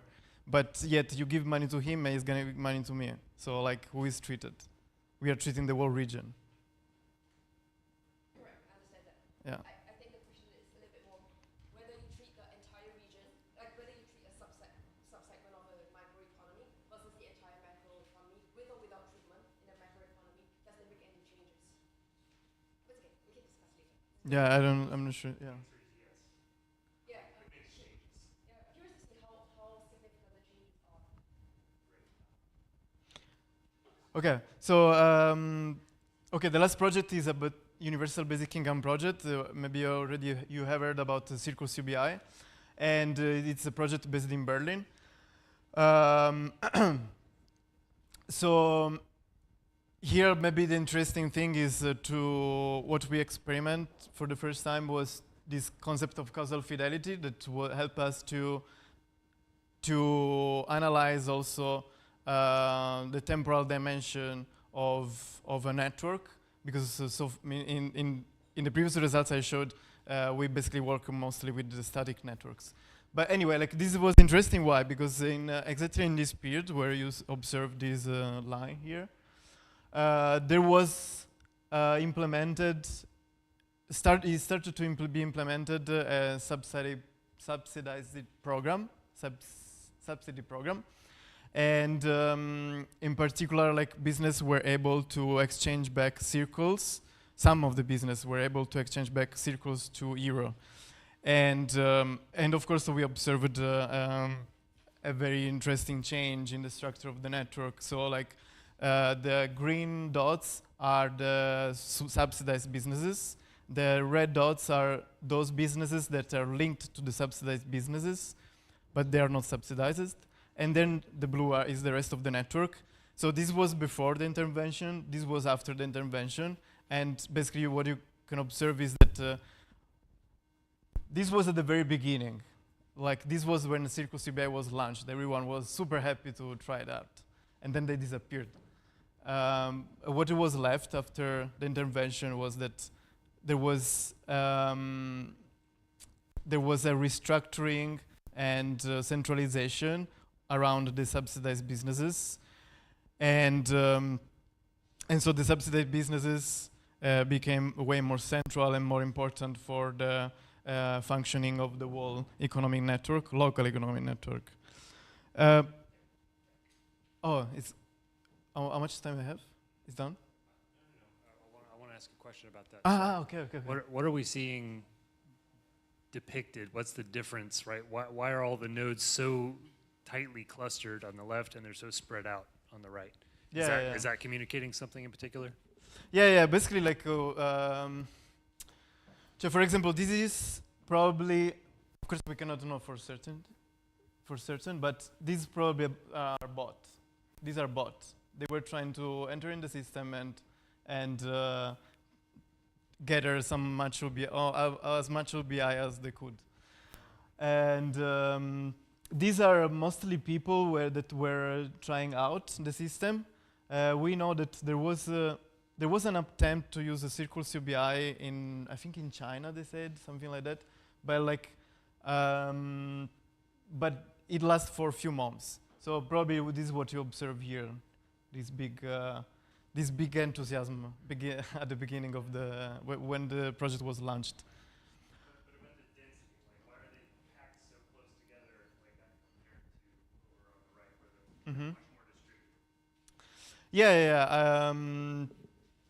So like, I mean, this is also, it's not that these, for example, the red here is not necessarily more dense. It's just the fact that it's just a way of visualizing, but it's not necessarily more dense. It's just, in terms of what you observe in this red island, let's say, it's more or less the same. I think I have some numbers in the next slides. But the fact that here is more fragmented just means that most of these dots are basically almost nothing. Probably are just people that in this year, because this was I think this is the first year. It's not written here. The first year and a half, let's say, and the second year and a half. In this period, these probably are like people that are doing a transaction and go away, for example, or just trying out the system and go away.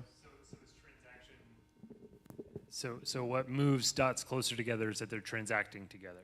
Right? So we're seeing the cluster of blue on the left because that's a whole bunch of accounts that are all transacting with one another. Yeah. Right. And then whereas on the right side they're dispersed because they're accounts that only transacted once or twice. Yeah.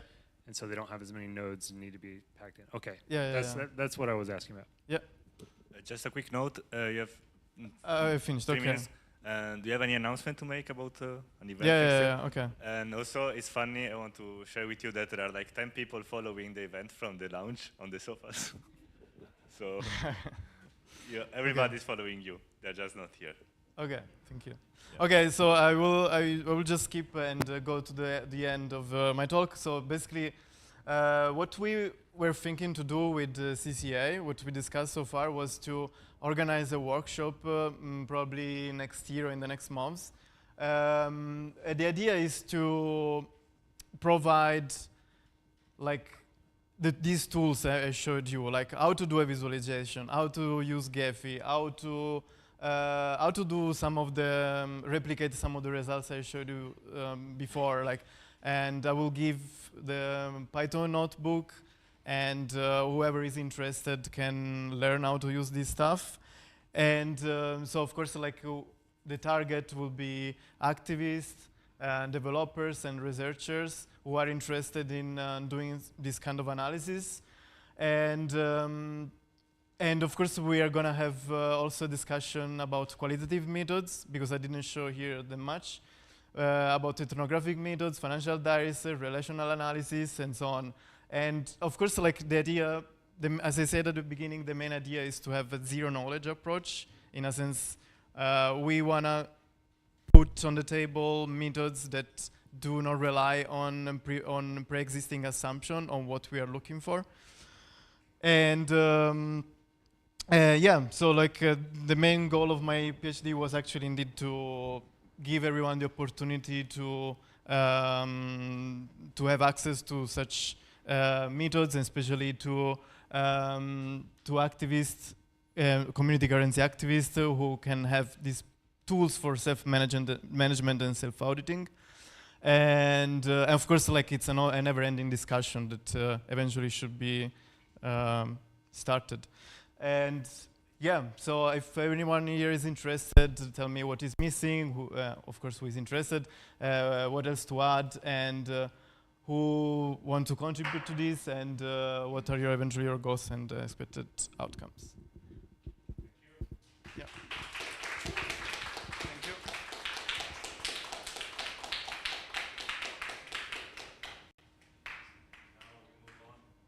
We very short. That's a very interesting topic, and a lot of the data still comes from on the ground research, right? So there's a lot of demographic data of the females in these African tribes. Yeah. So what would this look like in a Web3 space where we don't have such demographic data? How can we replicate this? Which I guess is your thesis that you're talking about. Yeah, so in the case of circles, we actually don't have much information.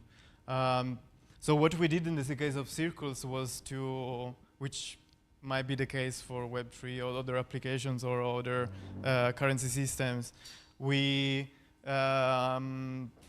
basically asked a few group of businesses to provide some information, of course, like in a very private way, and filling up all the non-disclosure agreements and so on. We asked some information to these businesses, like, okay, what you're selling, what you're looking for, and where are you based, and all this kind of information, more personal information. And this was already enough to have a good insight of what's going on in the economic network. So I think this business should be around 20 businesses, so these green dots. And probably these are already, I mean, like, it depends on what is your research question, right? So you can already do this plot. You can already do this plot without necessarily having some information about some of the people, a subset of the people in your network. But yeah, like it's not. It depends on, again. For example, you can understand the core structure of the network, the core periphery structure. You can understand the hierarchy in the network. You can have a lot of also temporal information on the functioning of the network without necessarily having access to private information. Yeah.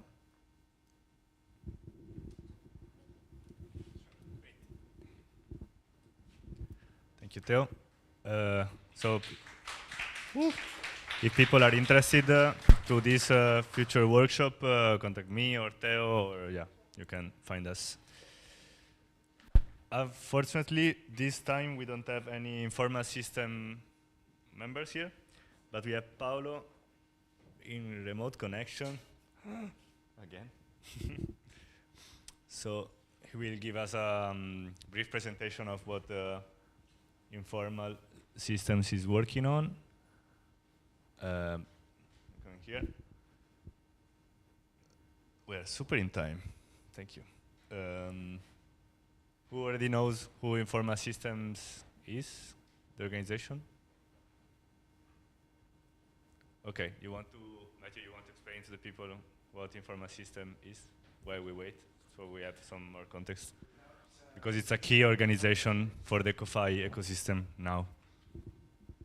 So Informal Systems is a cooperative organization. I don't really know about their history, but I know about what they're doing in the CoFi space. They wanted to create the CoFi brand to create a space for what they're doing with multilateral offset clearing systems, which is what I hope Paolo will explain. And what I mentioned earlier, when everyone gets together to put all their payments onto a payments graph and then cancel out the payments before actually before moving the money around. So Informal Systems is building this on a blockchain in a decentralized way, and they're trying to bring it to market. And from what I heard talking to Giuseppe Littera, it's a very long and complicated process, so they've been working on it for over a year. And yeah, they are like a technical powerhouse for mainly for the Cosmos ecosystem, but now they're also providing informal formal methodologies, expertise on different processes. Okay, we have Paolo, and now they just got some funding, like $4 million in funding. So yeah, they have a huge team. You should check them out. And why is it called informal? Like formal methods, and it's a wordplay on informal. Yeah. They are specialized on formal methods, right? I'm not the technical guy. I'm the meme guy. Okay.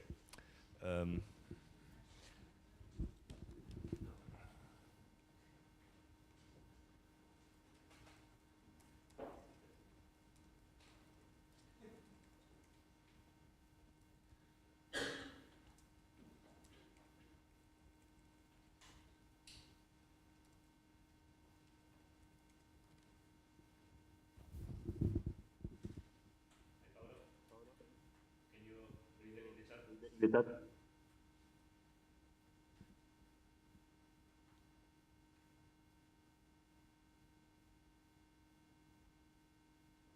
we see you. Can you speak to check the audio?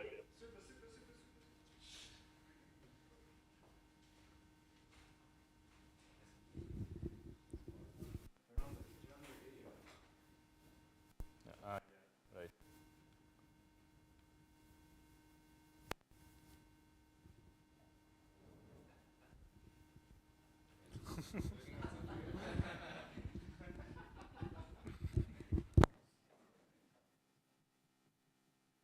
Maybe his volume is off.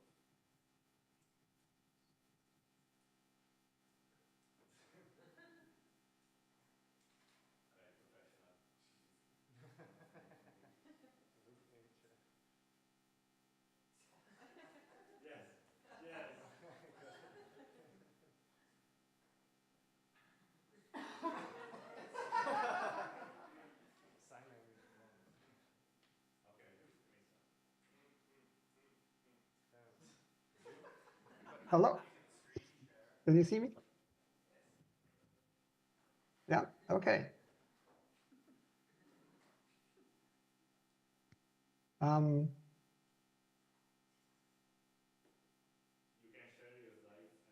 Can I start? Can you share your slides and present? Yeah.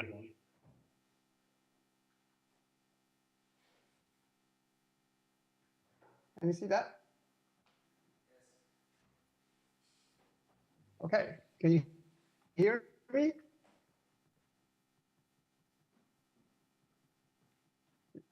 Yes. Okay. Excellent.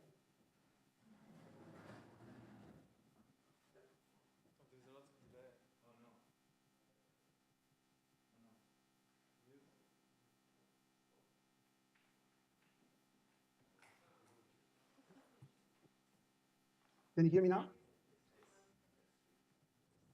Okay. Right. So,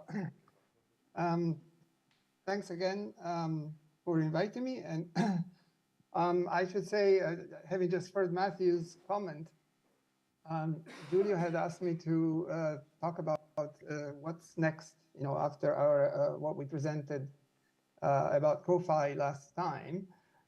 So I didn't actually prepare a presentation on on MTCS, on the algorithm or the status of the blockchain, etc. For that, you're going to have to ask my colleagues. Okay, I'm getting some feedback, but if you can hear me as I'm speaking, I'll keep going. All right. Okay, so the first CoFi white paper will be released soon, hopefully in September. It's currently in internal review. We're actually writing 3 white papers, one on the payment system, which is the one that's ready, almost ready for release, one on implementation and architecture, that's to be written, and a critique of blockchains and banking, which is large parts written, but not yet in a paper form. Rather than summarize the first white paper, which you will soon be able to read on your own, I will give my personal origin story of CoFi, and then we'll look far into the future. For an update on our implementation, MTCS product, and MTCS chain, please check with Mark Yamashita, our MTCS product lead, at that email, mark@informal systems. So a disclaimer, these slides are based on an informal system internal project under the rubric of Personal Innovation Week. This took place last week, so I have not had a chance to discuss these ideas with the rest of the IES CoFi team. They reflect my own perspective and opinions, which may change over time. I'm sorry for these slides full of text, but I couldn't compress this in the time available in a better way. So in 2003, I started working on the Digital Business Ecosystem EU project. It was an open source technology adoption for SMEs. It was supposed to be an alternative to Microsoft, so in other words, addressing the monopoly problem. It soon became clear that this was yet another technocentric silver bullet. In addition, social value and the commons could not be explained by neoclassical economics. So this is sort of the kind of thinking I was going through at the time. In 2004, I started reading sociology and began to understand social constructivism as the emergence of institutions by the sharing of individual subjective perceptions through language. So this is sort of a social constructor type of process. In 2005, I met Michael Linton, who was shocked by the recognition, and I was shocked by the recognition that I did not know what money was. I did not even know if some kind of monetary theory existed, and I had no reference framework to begin to understand Let's, beer, Ithaca hours, etc. A few years later, I discovered the field of economic anthropology, which holds a wider view of economy as composed of 4 domains of value creation: market, capital, social relationships, and the commons. As Bill Green says, someone turned the lights on in my head. I started wondering whether community currencies could mediate value exchange across all 4 domains, and not just the first 2, like fiat. The next piece of the puzzle for me was to realize that as a social technology, money is not a neutral instrument. It embodies cultural values and political choices.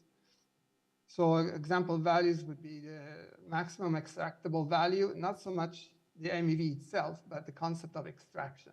It's really very much a part of the culture of finance. And political choices, who is deserving of a loan and who is not. So anyway, because it's not neutral, it can be designed. So that's a really important insight. A critique of current systems followed. For example, Graeber saying that money originates in war, violence, and slavery, kind of a very good insight. The ontology of money was the next challenge. Is money debt or a commodity? Sociologists and anthropologists tend to think it's debt, but it usually acts as a commodity or asset. In volume 2 of Adam Smith, I found some circumstantial evidence that even he thought that the medium of exchange and store of value functions were at loggerheads.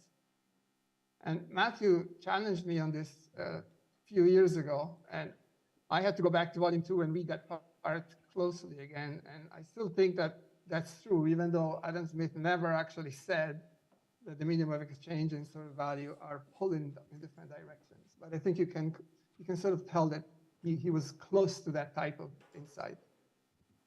Working with and for Sardex between 2014 and 2019 made it very clear that medium of exchange as working capital was essential for the real economy, and that a unit of account did not need a strong store of value function to work well.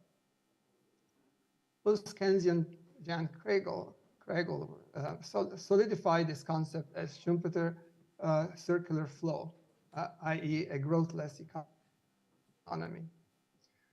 Charles Eisenstein, in his Sacred Economics book, made it really clear that store of value leads to extraction of value from everything under the sun, to turn everything into the chimera of money, destroying society and the environment in the process.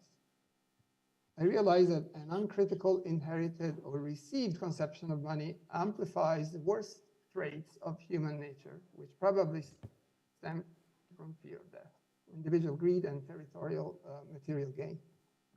Collaborative finance emerges as a way to rationalize financial instruments such as mutual credit and MTCS that by deploying social values such as trust, unlock economic value that is hidden in the network or in the network topology.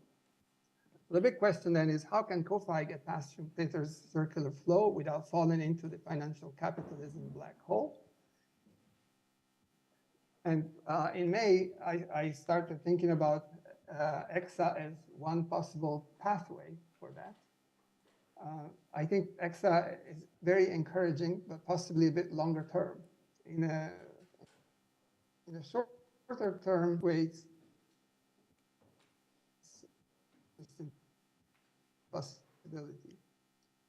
And it's based on the insight that maybe we should specialize different monetary instruments for different monetary functions. So in other words, addressing the tug of war between medium of exchange and store of value by having two different currencies that somehow are related and interacting.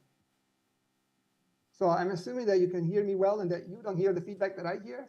Is that correct? Okay, because I'm hearing my own voice about 30 seconds ago, which is extremely confusing. So sorry if I'm hesitating once in a while.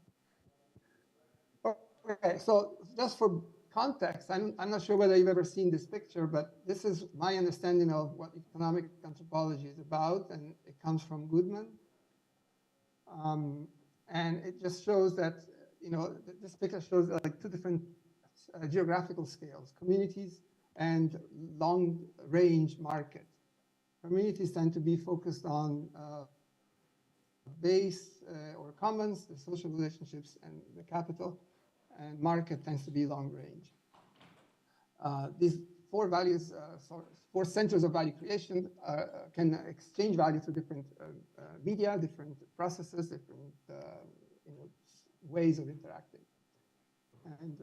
And it looks like possibly the mutual credit like Sardex would be able to mediate some of these interactions precisely because it is mainly a unit of account and a medium of exchange and not a store of value. So it's one step in the direction that I'm pointing at that Douthwaite recognized 30 years ago, 20 years ago.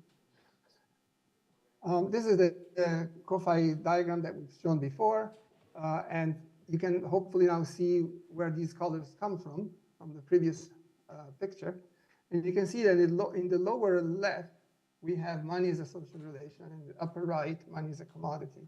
So the lower left is where the medium of exchange is dominant, and the upper right is where the store of value function is dominant.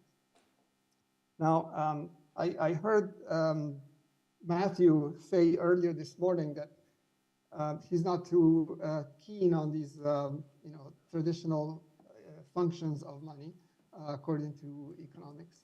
And I can agree to some extent, but in the meantime, they seem to be working reasonably well just to begin the conversation.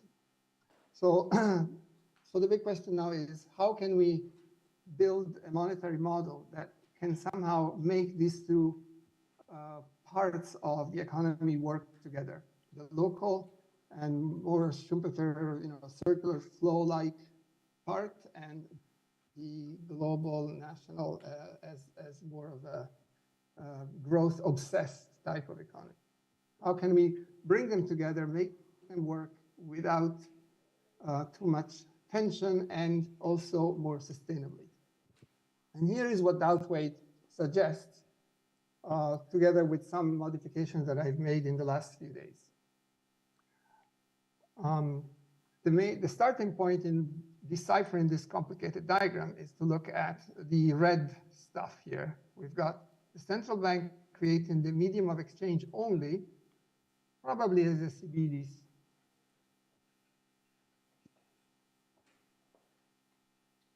Value. Now, I'm not a big fan of banks, and I'm not a big fan of central banks either, but I'm thinking that if we want to be realistic about changing in the world, we might as well start with what we have now and propose some sort of gradual, incremental modification of how things work.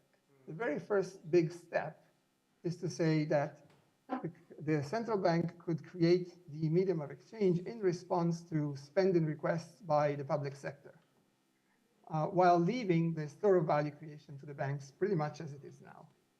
So this would decouple these two, while leaving a market boundary that essentially would enable people who have earned something, some medium of exchange by selling a service or a product, to convert to a store of value for pensions or for investment, etc.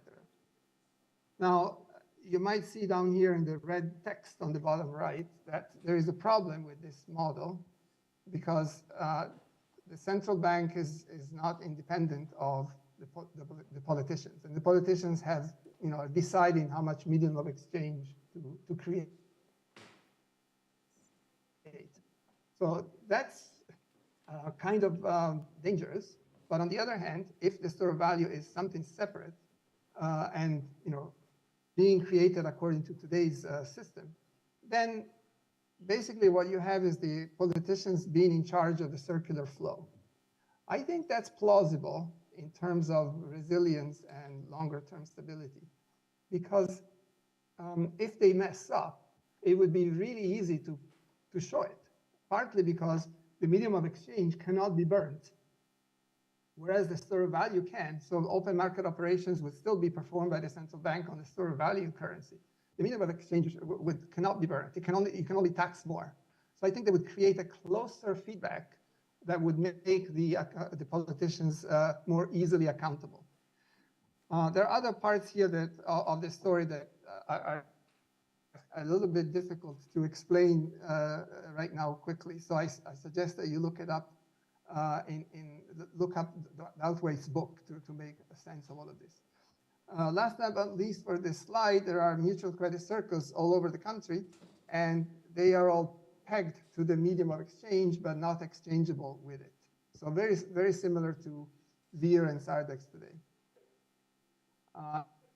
And that would, again, to address the shortcomings of the monetary instrument for a smaller community where the let's and community currency perspective remains important. Okay, so what's missing here? It's the international dimension, and that's possibly even more exciting than this one. And here is the model for the international currency. Douthwaite's idea was to replace the dollar as the international reserve currency, and to essentially introduced this new currency called the EBCU, for energy-backed currency unit. Now, the large-scale, macro concept from this slide, the one to start from, is the green stuff. In other words, this downward unidirectional flow of special emission rights that are all the way down to the oil companies and burnt after they have been received. Now, the important point here is that every month, the IMF would issue a certain amount of SCRs that are proportional to population, to each country's population.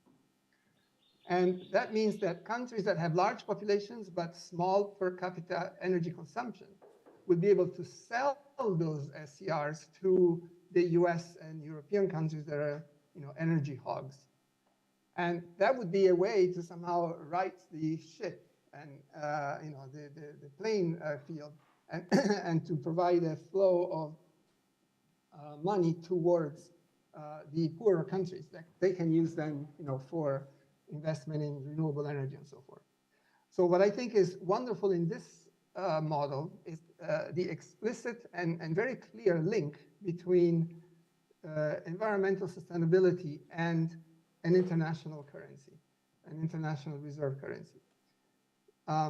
Things that are not immediately obvious is that there is a market, I just already mentioned the market between countries for SCRs, but there are also markets at the level of citizens and companies and other institutions. So I'm almost done here. Do I have enough, a couple more minutes, Julia?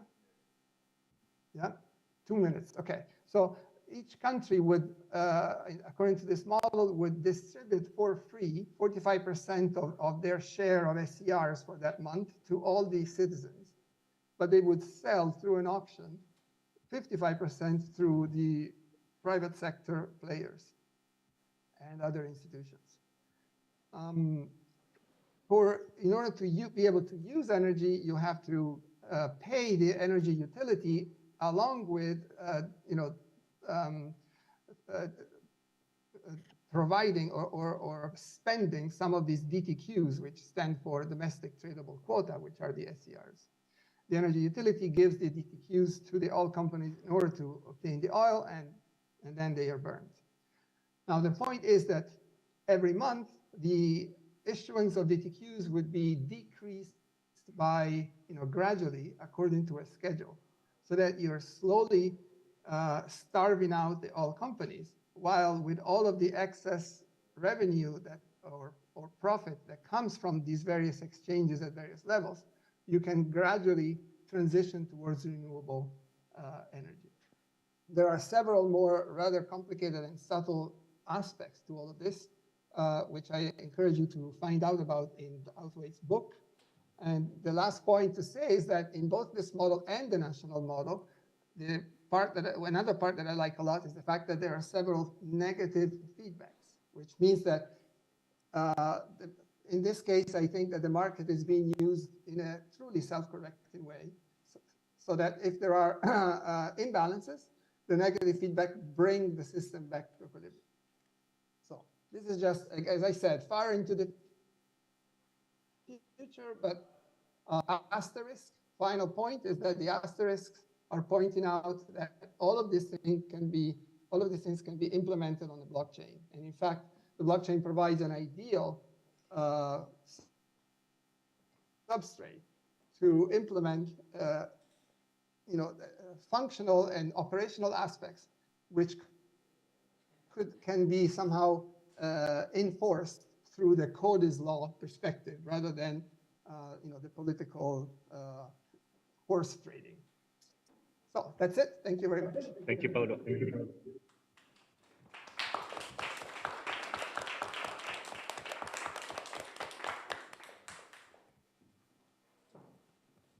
Okay, so if you have questions, you can ask them private, Paolo, right? Pardon? I added him in the group. Yeah. Are there questions? Yeah. So chat Chat. Okay, here we are, chat. So, yeah, it's okay. If you want to cut it out here, yeah, you can reach me at Paolo@Informal Systems. I'll be happy to reply to any questions.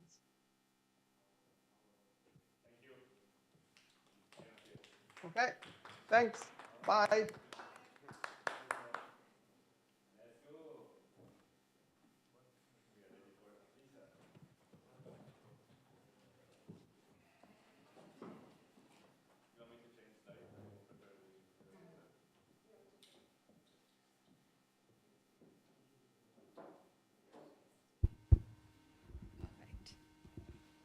All right, super.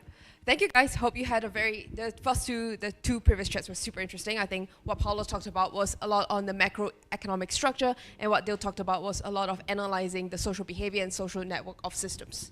So today I want to take you through a journey through understanding how to analyze economic systems, and starting from the part of what kind of risks are there in Web3 ecosystems. Because when we talk about collaborative finance, we talk about CoFi, it's not just about the financial tools itself. It's not just about the different kinds of money, whether it's store of value or its medium of exchange, but it's the entire economy that facilitates the exchange of these assets. It's the economy that allows participants to come in and trade with each other. So when we talk about economic risk, it's not just about the financial risk per se, but everything else around the economy. And when we talk about economy, it's not just about money. So today I want to take you through all of that and understand why should we care about it and how do we analyze that. So before to get started, there are three kind of risks in the Web3 space or in the decentralized space. And the first two are the things that you see a lot. In traditional finance, you have financial risks. And these are things that you have in your S&P or your Fitch, where Moody's and Fitch, where they calculate the credit score.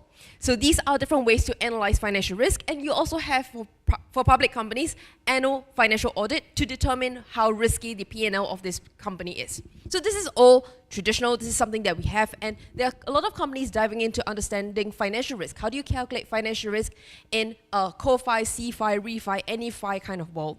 And so this is nothing new, and the only new thing is that probably the treasury is different, the assets are different, and you have different kind of risk management to look at when it comes to decentralized assets. The second thing is technical risk. So technical risk is where you have smart contracts coming in. And when we talk about technical risk, it's not just about the code itself. The code is the way we execute all these different ideas, all these different policies in place. So what is the hack around there? And this is where financial audit, or this is where smart contract audit comes in. Now, the third risk is economic risk. And economic risk is a whole new different game. And the difference is because today, we're talking about designing everything. We design the assets, we design the market, we design the economy, we design the rules of how people interact in this economy. So this is a whole different paradigm, a whole different perspective to understanding how do we define the risk, how do we analyze the risk, how do we even consider the risk in this space. And that is where economy comes in. And here, we want to understand, we want to do a breakdown from the macro all the way to the micro concepts of what constitutes this economy, and then how do we define the risk from there. So, just a quick start. Before we talk about how do we analyze and figure out the risk, let's take a step back to understand how do we design things from top to bottom. And I think just now what Pablo showed gives us a very quick glimpse of what assets could be, what decentralized ecosystems could be, what macroeconomies could be. And I think what they went down into is to understand how can market structure evolve, how do we measure the market structure's evolution, and how do we understand how decentralized a system can be. We saw a lot of clusters just now in the Berlin example, and it starts to get decentralized. So there are different kind of risk aspects we look at when we are evolving in these economies. So just to take a quick run through of how we design economy from top to bottom. To get started, when we design an economy in economics, we have macro to micro. So in three steps. The first one is the market structure, the absolute macro thing. What is the market structure like? Who are the economic agents in the space? What is the market structure? How do people interact with each other? What kind of behaviors we want to incentivize or disincentivize? So it's really the top level thing. What is the market looking like? And in there, we look at different things like the thickness of the market. How many people are there in the market? We talk about congestion, whether they get to interact quickly with each other, they get to trade easily with each other. Are there rules to prevent them from trading with each other? If you think of an ecosystem, maybe it's admission ticket to enter a country club to trade with someone. If it's a game, you need some points, some experience points to battle with someone. So these are everything around the market. And people take things for granted because this is something like, oh, the market occurs naturally. The free hand of the economy can do that. But the free hand of the economy is not exactly free. The free hand of the economy has a price to pay in the long run. They're incentivized in the longevity of the future, so it's free in the short term. Then, once we understand what the market is, what agents are there in place, and what kind of behaviors we want to incentivize, then we move on to the next phase, which is the mechanism itself, the incentive mechanism. In mechanism design, what we want to understand over here, what we want to design over here, are the rules of how people interact and trade with each other. So for example, just now, the rules of how people interact. So just now, for example, in Paolo's example, he talked about the auction mechanism between two of the assets. I think it's the energy asset from the central bank and also some other assets that they have in his model. And the auction mechanism determines how people interact and how people trade with each other. These are the rules embedded with the system. You can't just come in and say, this is the price. In his model, there's an auction mechanism to define how bargaining is going to be held. So when we talk about mechanism design, these are all the incentives to incentivize people to do something, to behave in a certain way.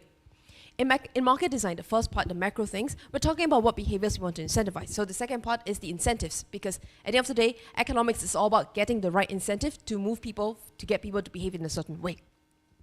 And lastly, we talk about the token. When we talk about the token, the first two pillars, we have not even touched about tokens yet. We're talking about the economy, the entire economy, the agents in the economy. Lastly, in the token aspect, we're looking at the different assets that will be created to define the goods and services, to capture the value of the goods and services. When we talk about a lot of value in economics, we typically talk about monetary value, market value, exchange value, where you go to exchanges and they have a price. That's the market price people are willing to pay. But there's another value that we don't talk about, which is the intrinsic value of why someone wants to hold. And it's really hard to measure this because we only measure market value. That's a very objective value where we are trading in that amount. So intrinsic value is what we want to capture under the token aspect. Because tokens can be tradable, non-tradable, fungible, non-fungible. It really doesn't matter. A token is just a representation of value circulated within this system. So when we're talking about a circulating ecosystem, we're talking about assets that can be traded and transferred. We're all calling them tokens. So whether you're selling a banana, a physical banana, a digital banana, a monkey NFT, all these are different aspects of tokens. And it's important as an economist to start designing these aspects because all these assets can be designed, should be designed, and will be designed. And how do we design them impacts how we want the market structure to grow and how we want the market structure to evolve. So a very important reason why we want to start understanding and calculating economic risk is that in economics, it's not a thing where you just design it one time, put in the smart contract, and be done with it.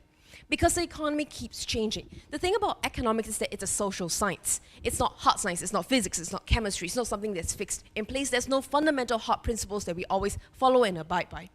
Economics changes, the market structure changes, the economic agents changes. Maybe initially this ecosystem has a lot of investors in place and the incentives of them be very different from a collaborative commons where it's a ground up, grassroots level kind of economic agent.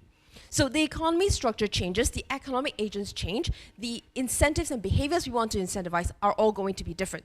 So how do we update the economy as we go? How do we update the economic policies, the mechanism design, the middle pillar, as we go, so that we can start building a better and holistic ecosystem?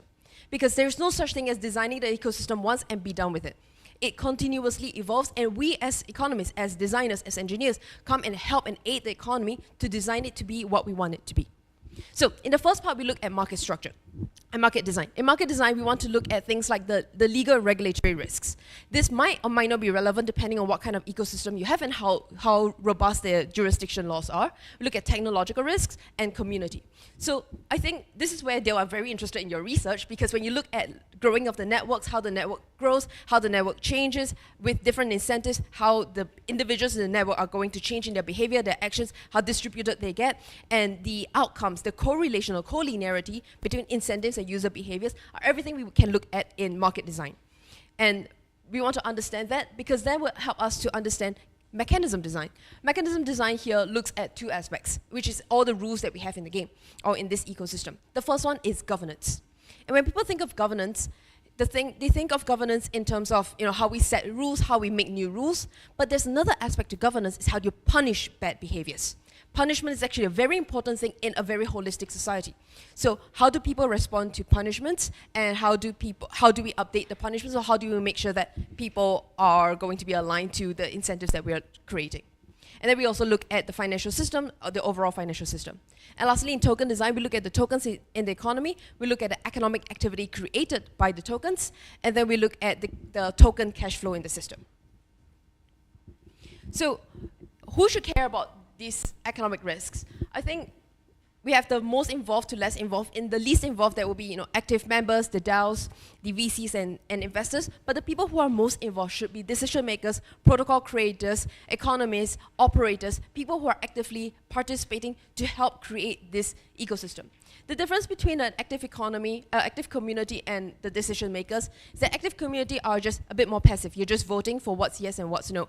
But for a community to vote for what options are available on the table, there needs to be decision makers and protocol creators and operators to show what should be the options on the table, and the community vets the various kind of risk returns to vote on what kind of risk should that be, what kind of options they should be. Okay, lastly, the last slide will be economic sustainability. So when we talk about the protocols of risks, we look at two things. We look at market risks and idiosyncratic risk. So market risk is systemic, and this is something you cannot control. This is the macro market. And it's important to look at the market, so the general big picture of the market, the jurisdiction, the government. We look at the user, we look at the technology. These are things you cannot control. It's good to just list them out and understand what kind of risks are there from the macro protocol perspective. On the idiosyncratic risk, we look at the protocol itself, the economic parameter, the governance, the financial risk, and liquidity risks. These are things that you can control, and these are things that helps us to set the parameters we're looking at so that we can start fixing the economy when it goes south. So that is all for today, and I think, we're doing a lot of research on defining economic risk. We're doing two big researches right now, and always happy to collaborate with more people. The first one is called Minimum Viable Economic Risk Score, MVERS. And in MVERS, we're trying to take all these different aspects, break it down into quantitative numbers, and start measuring them. So on the market side, we're always looking at network, because markets are part of networks, and markets are quite similar, and how we want to measure centrality, we want to measure density, we want to measure everything around the usual network analytics. In mechanism design and in token design, we're looking at all the other aspects of financial or other traditional economic metrics. We want to measure them and start giving some insights to how risky these ecosystems are. The next thing we're looking at is GNV, gross network value. It's kind of like GDP, but that's a better measurement of how much value is being generated in this network, in this ecosystem. And that takes in intrinsic value that's generated by the ecosystem to start calculating how much value is generated. So if you're interested in that, do reach out to me, and love to collaborate with more people. Thank you.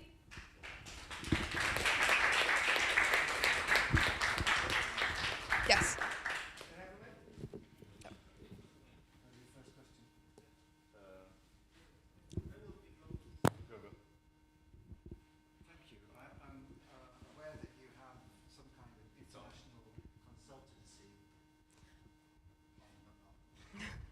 National consultancy called Economy Design. You've given us a lot of the work that you've done in the past, where you've built up a methodology over time, but I'm interested to know who needs economic design, who's calling on your services? Yeah, very good question. So there's two main tracks that we have. One is infrastructure, so it's like technical protocols like L1, L2s, and also different DeFi protocols, and oracles, all the infrastructure layer. The second track are games and metaverse and circle a closed ecosystem in its own right. So we have, for example, we just signed someone with a listed casino in Vegas, and they are building something in Web3. So we're helping them there. We're helping with a lot of games and metaverse as well. Thank you for the question. You mentioned during your presentation the importance of including punishment as a way to regulate, control your economy, and so on. I have two questions about that. The first one is if you can expand a little bit on that, maybe mention some examples and so on. And the second one, isn't punishment also a way to introduce new risks maybe for your community? Because in macro ecosystem where people can opt out and just go to another economy, I see that as a risk itself. Yeah, very good question. I think one of the easiest example that everyone can understand is vesting. Not vesting, when you're staking and your stake gets slashed if you're misbehaving. So as much as we want to believe in this fairy tale land that everything is happy, tokens go up only, and everyone is all peaceful and happy, and everything that we design on paper will actually be realized in reality. Reality is not like that. And there are punishments in place because there will be bad actors. There will be bots in place. There will be, if you consider MEV as a bad actor, then that could be a bad activity, a bad behavior, and how do you punish them? So as much as in an ideal world, you don't want to punish anyone, right? Everyone has the right to do whatever they want to do, and if they are not aligned to this ecosystem, then they can go out and they can take their assets, leave this ecosystem, join another ecosystem that's aligned with their principles and their behaviors. But in reality, there will always be bad actors in the space, and we need to punish them and reduce the risk that they bring, because the risk that they bring as bad actors, as bad behaviors, is a lot more than this individual person.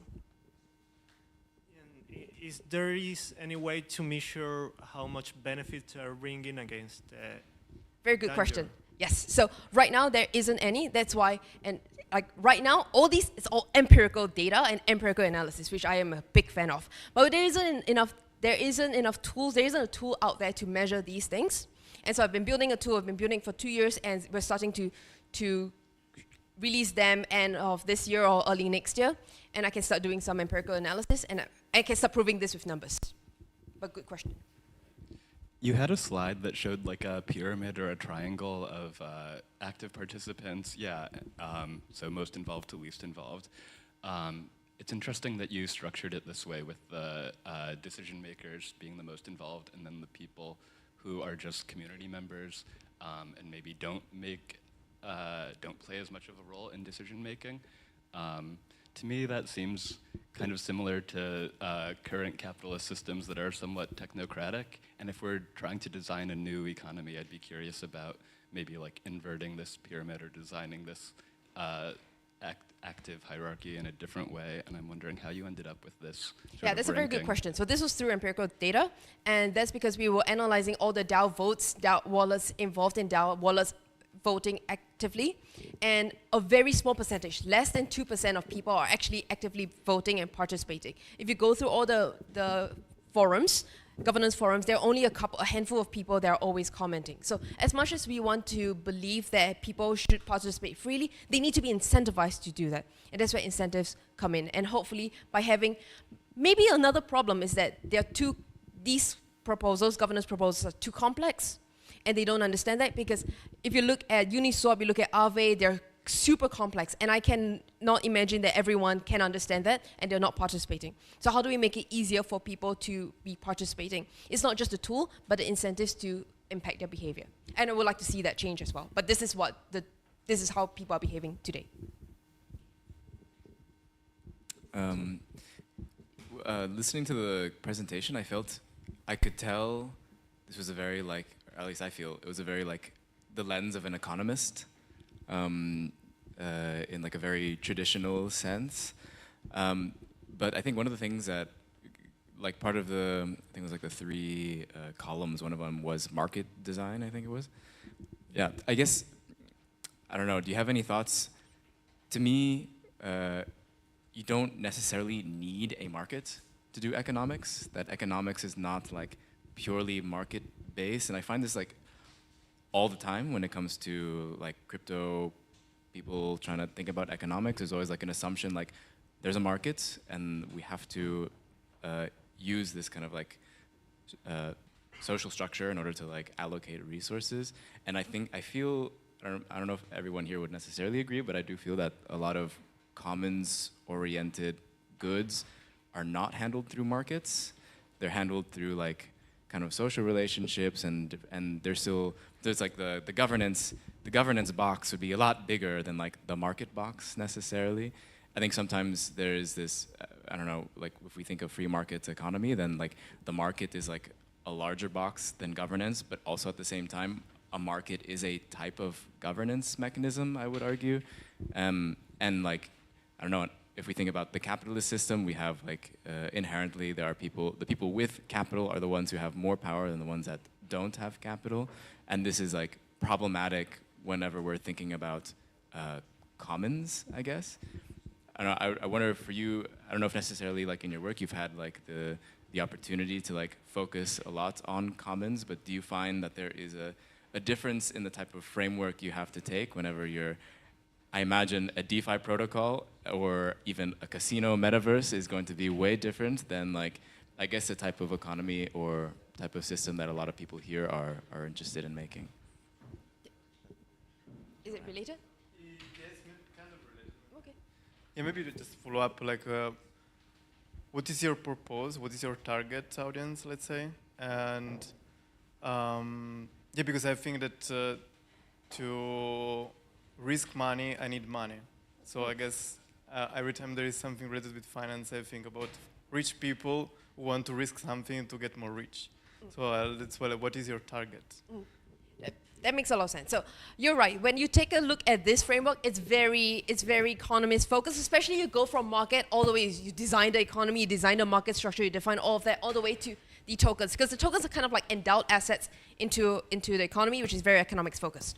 And I mean, I do have a bias because my background is as an economist, so but this is how we build things and design things top down. The reality is, we design things this way, but reality goes this way. Reality starts from what is in this asset, because it's not like we have a community initially. This game, for example, because game is something that's usually more of a commons kind of structure. This game has things underground, and you need to mine the assets. You need to mine gold and minerals, and you have to make a big ship, and you be better with the ship. So this is where the token design comes in, and people are attracted because there are assets in the space. The game is fun. There is stuff underground to mine, and the real life physical works example of commons will be Antarctica. Like this is an example where there is a market, because you have people with social relationships that is defined in a market. Because social market is not like this is a place that I sell my stuff and I buy my stuff and we just trade together, but this is an informal relationship as well, which defines the informal market that we have built. So different organizations, different countries, different research institutions come together and say that, okay, we all collectively own Antarctica, or we collectively want to explore Antarctica. There's oil in there, and there are some quotas of what you can do and what you cannot do in there, and we all socially agree. So market becomes a platform where it's a formalized social agreement between all the economic participants. And this evolves through the assets in the space, what people can and cannot do, and then the market evolves. But when we design things top down, we design this way, and then the market is realized this way. Hopefully that provides some more insights. So, okay, one I'm question. told this is the last question. Oh, sorry.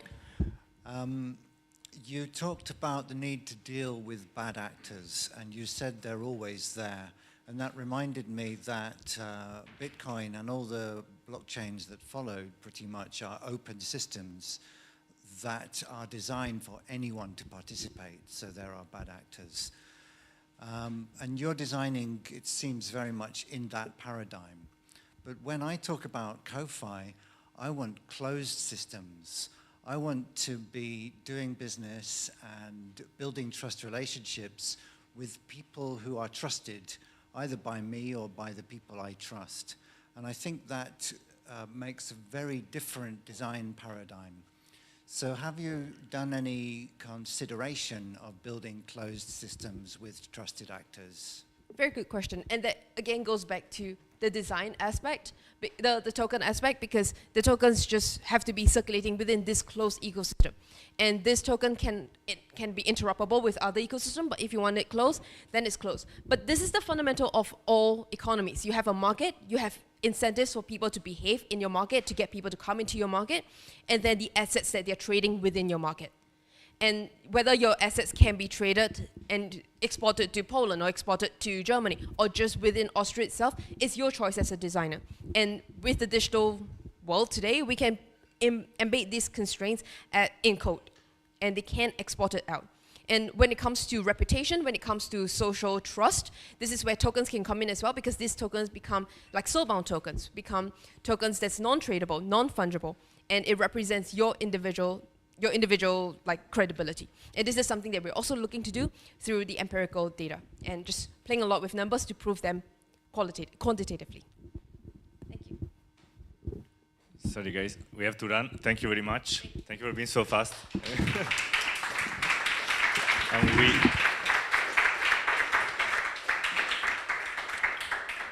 we arrived to the last presentation of this morning, EXA. So, you know the guys. Yeah. Hey, sorry for the missing questions, but you can speak all day, all the next week. So, thank you.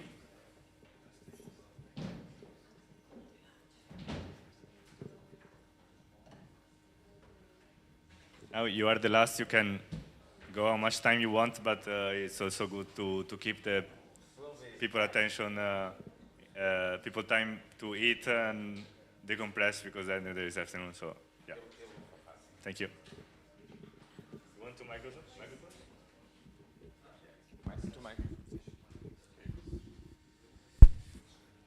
I'll start. All right, let's go. So my name is Akseli. I'm a member of Economic Space Agency. There are quite a lot of us here. There's Jakub, Daniel, Catherine, Pekko, Ras from the EXA team here, and we have also Jorge, our protocol designer, architect here with whom we are talking, right? Yes. And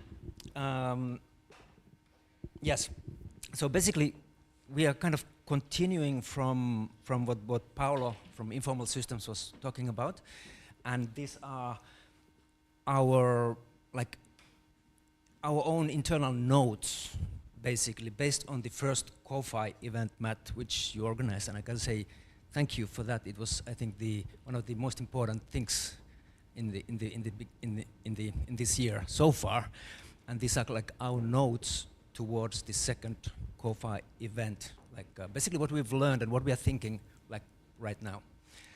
Yes, and they are also based in the EXA economic paper, which is coming out as a book by Minor Compositions later this year. Daniel, maybe you could put a couple of books to circulate, or you did already?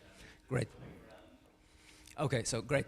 So the basically and we are going to have maybe an event one afternoon today or tomorrow more about the open access publication experience we've built around the book, and the if there's interest, maybe let's see. Exactly. So we have some copies with us. If you're interested, we'll let you know how the process works. Okay, then. Yeah. Let's go. So, oh no, so this is kind of what we want to talk. We want to talk like how to use finance to collaborate.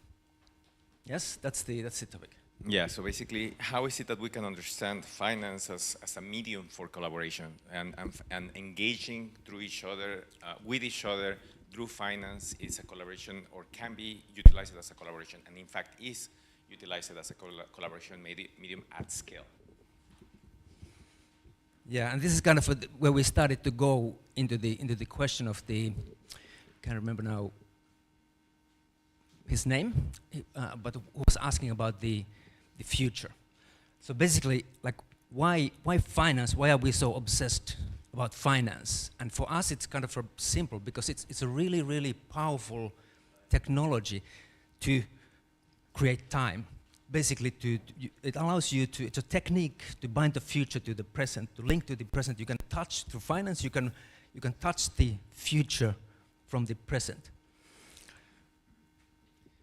So, and following on very appropriately Lisa's talk about risk and economic risk and the different kinds of risk, we will be focusing on the relationship that through finance we form with financial, or we represent as financial risk. And what we need to say in here is that risk in finance can be understood as a measurement of the relationship that we have to an uncertain future. So it's not necessarily a bad thing or a good thing. It can be either or, and it's relative to where we're positioning. So what we understand finance to be is finance about trust, about information, about the risk that is shaping our relationship to that unpredictable future. So finance is fundamentally a future uncertainty navigation device.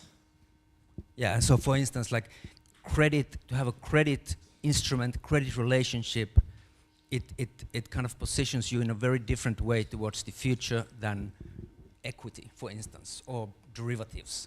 And kind of that, this is kind of the key insight to us, that how could we think about that and use finance maybe to create different sociality?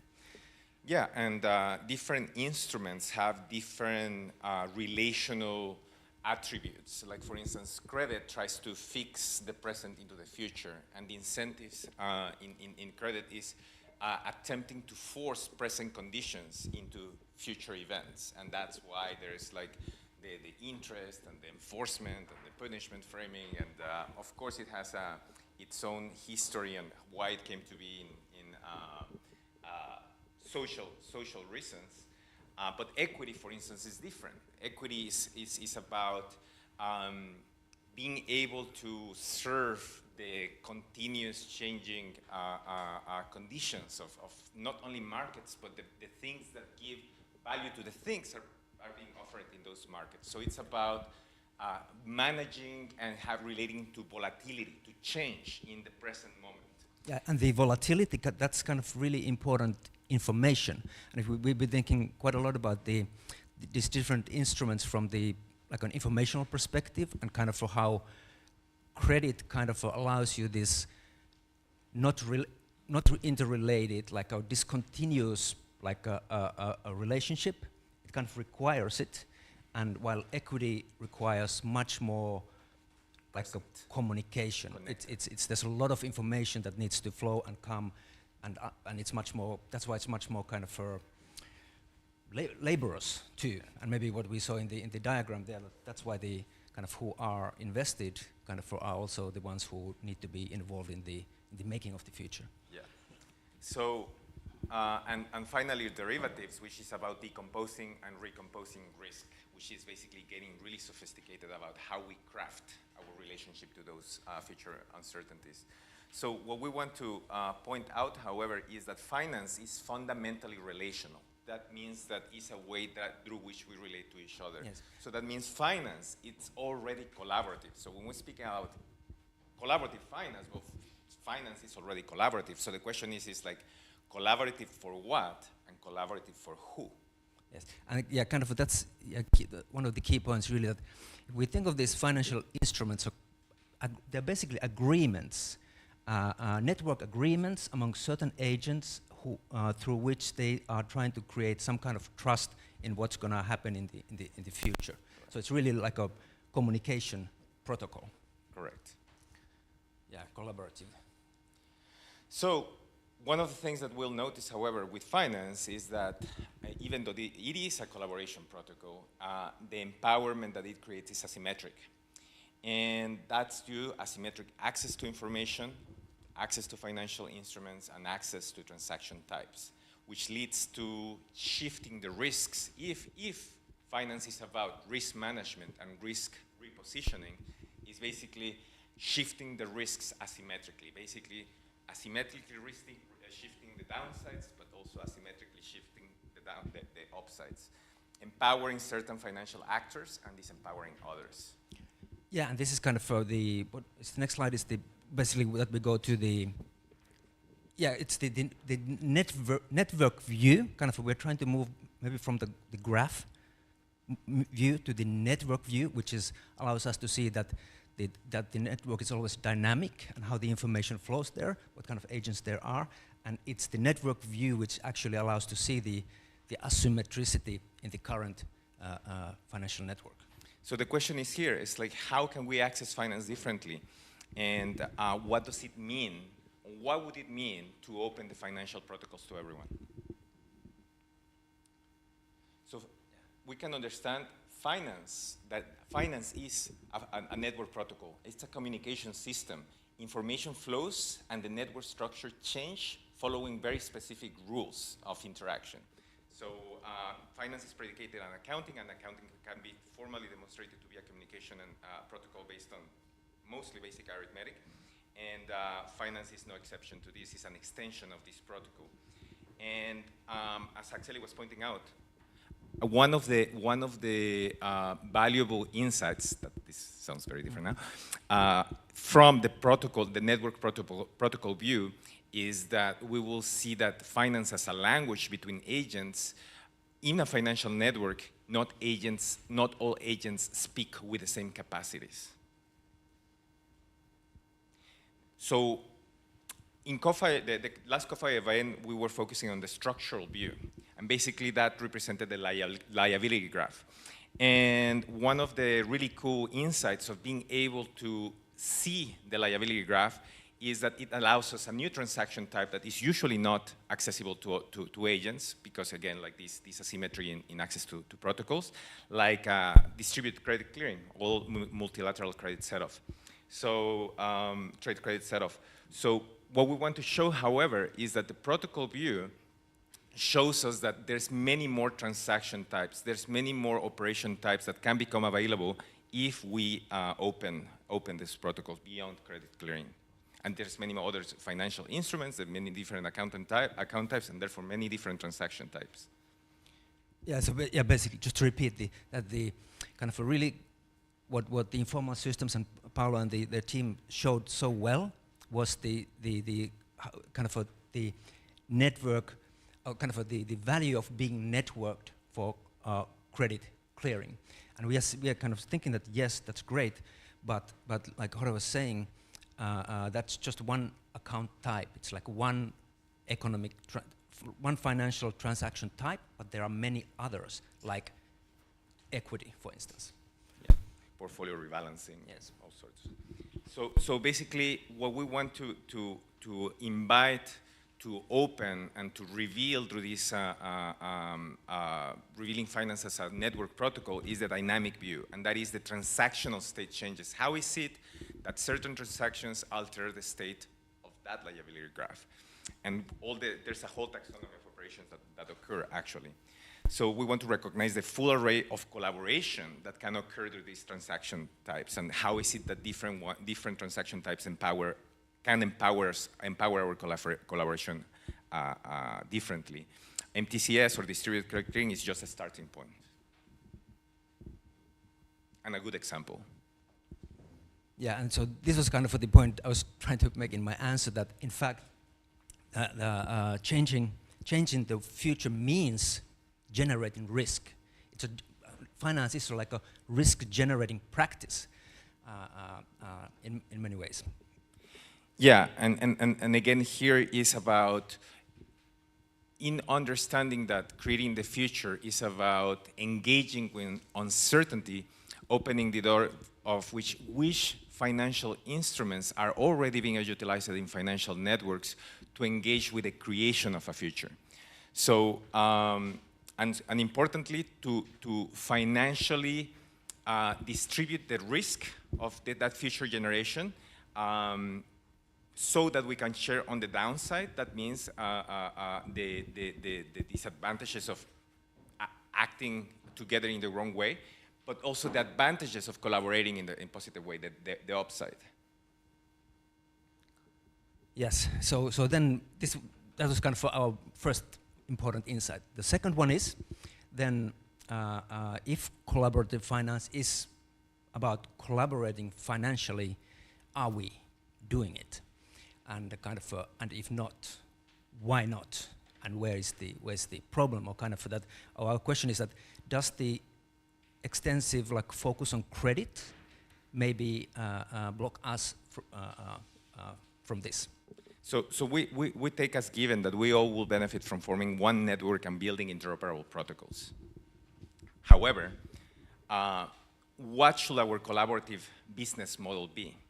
So if we, and this was evident much more in this CoFi focus event that last time was organized here, But if we were to focus on making business models around capturing, first creating a liquidity premium spread, and then capturing, basically making money cheaper with CoFi, it will set us to compete with each other, because there's several groups already working on MTCS-like credit networks. So is that really the only spread that we can capture? And does it have to be competitive? Maybe we can stay there a little bit longer. Like, what do you mean by the liquidity premium, or that spread? So basically, there's the liquidity premium is basically the premium that the financial markets capture out of the necessity that we have to engage with money and monetary systems. So it basically puts a cost on money.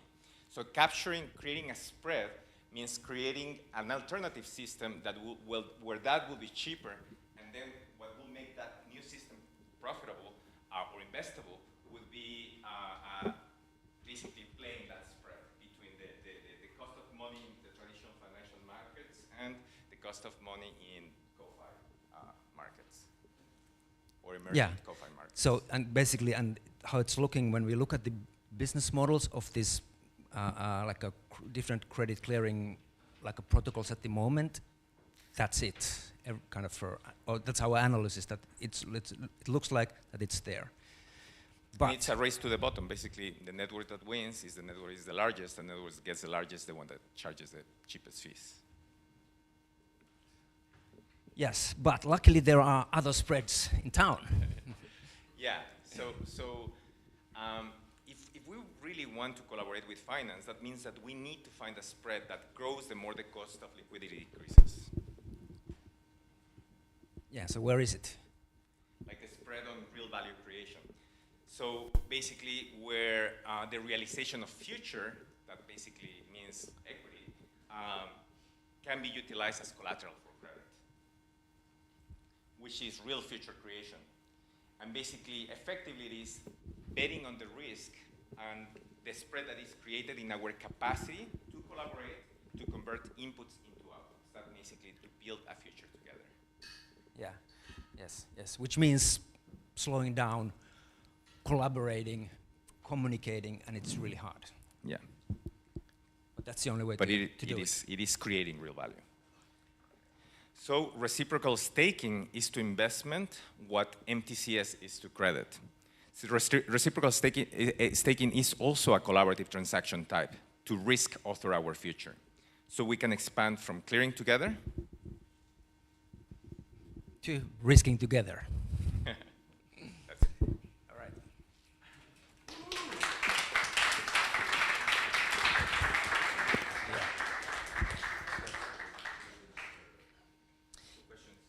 Questions? We are thinking that about the reciprocal stakeholding, that we could do a separate, like a workshop, like showing how it works later this week. All right.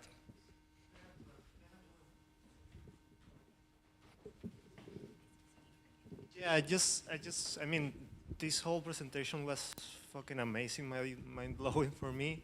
But I will stay with the final phrase, like sharing together, risking together. I really love that, and I do understand like the implication of that single phrase. Like, boom, this is the fucking key. Yeah. My question is, what language tools? How do you actually explain this more deeper in the more simplest way to make people understand that sharing together also implies risking together, and this is actually the key for succeeding in a collaborative finance framework? Yes. Do you want to say a couple of words about the grammar? All right. So I don't know if this is the answer you're looking for, but it is an answer towards that direction, and it is precisely that there's this implicit effort towards creating literacy. So we need to understand. Understanding finance as a protocol means understanding it as a language with a formal grammar. And what we're, like, one of the phrases we use a lot is like a new economic grammar. So creating a new economic grammar not only leads us to create new economic protocols, but also economic language, so we can understand each other, or like what we're doing together, and sort of like speak of how we're assembling each other in economic terms. So it's a literacy effort, and hopefully, because it's inherently this grammar being predicated in this transparency, sociality, and that is implicit in distributed networks, it should be a social language with economic bias. So it should be sort of like effectively relatable. It's just like we're still in the process of developing it. Do I find any description on that grammar here? In the economic This is for that? Yes. Okay, Yes, can I that's keep the book this? Protocols for Post-Capitalist Expressions, and it's about creating that new economic grammar. Nice. Yeah. Yeah, new economic media, yeah. Yeah, and kind of, and we, from our perspective, we think that that should be the layer one. That is what we should share. And following up this question and increasing the literacy, are there examples that you could point at so that people don't learn just through reading, but also by looking at something that is operating like this and understanding how they can replicate that model? Yeah, that's exactly the right question. So what we are within EXA, we are organized through the reciprocal stakeholding operation, and kind of that's the invitation where we would like to end up here, is kind of to actually start doing it, like collaborate financially with you, like to have like a living laboratory where we actually practice that. But how can people go and see how it actually works? Is there some form of post-mortem or post-living so that people can see how it's actually working? Is there any plan to make it more visible, more understandable, perhaps without having that literacy? I see you found the smiley. You want to take the microphone? Yeah, I mean, I think it's like a multi-layered effort. Some of it is, as we do in EXA, role-playing it into existence, playing the LARP. But it also, speculation plays a role, like speculate on how these things could look, how they could work, like very formally, and bring narratives that are digestible, easy to understand, accessible, putting in practice these ideas. I think that's another way. Yeah. And another way is recognizing where it's already happening, which happened in CoFi, when seeing certain structures that certain projects have that replicate parts of what you're talking about right now. So it's already happening, we already do it, we can formalize it and do also new things. And basically it's in early stages to come out with those examples that we're in the very experiment. It's an ongoing experiment. And those outputs are part of the ones that we are like staking on each other to generate. Yeah, maybe you could also say that kind of there are some like a cooperation partners that we have, like one project at the moment who wanted to invest, but or give a grant, but we said that we want to organize it through a mutual stakeholding operation. So for that to happen, we need to now onboard them as an economic agent in the EXA network, and we are right now doing it. The invitation is open for anyone in here that wants to collaborate in creating more of those examples and experiment with them. So, and we can engage through mutual stake. So it will be a lived experiment.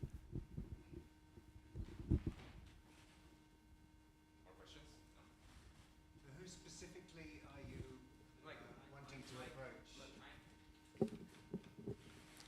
Who specifically in the room do you want to approach with this proposal? Is it just everybody? Yeah, everybody except you. No, everybody. I mean, we haven't thought about it. So. But yes. Programmers. Yes, please. Yes. Yeah. Yeah. But yeah. Who want to risk together? Yeah. Okay, Daniel, let's think then when we'll do the workshop around the book. Yeah, we can announce, try it in the afternoon. Thank you, guys. Great, thanks.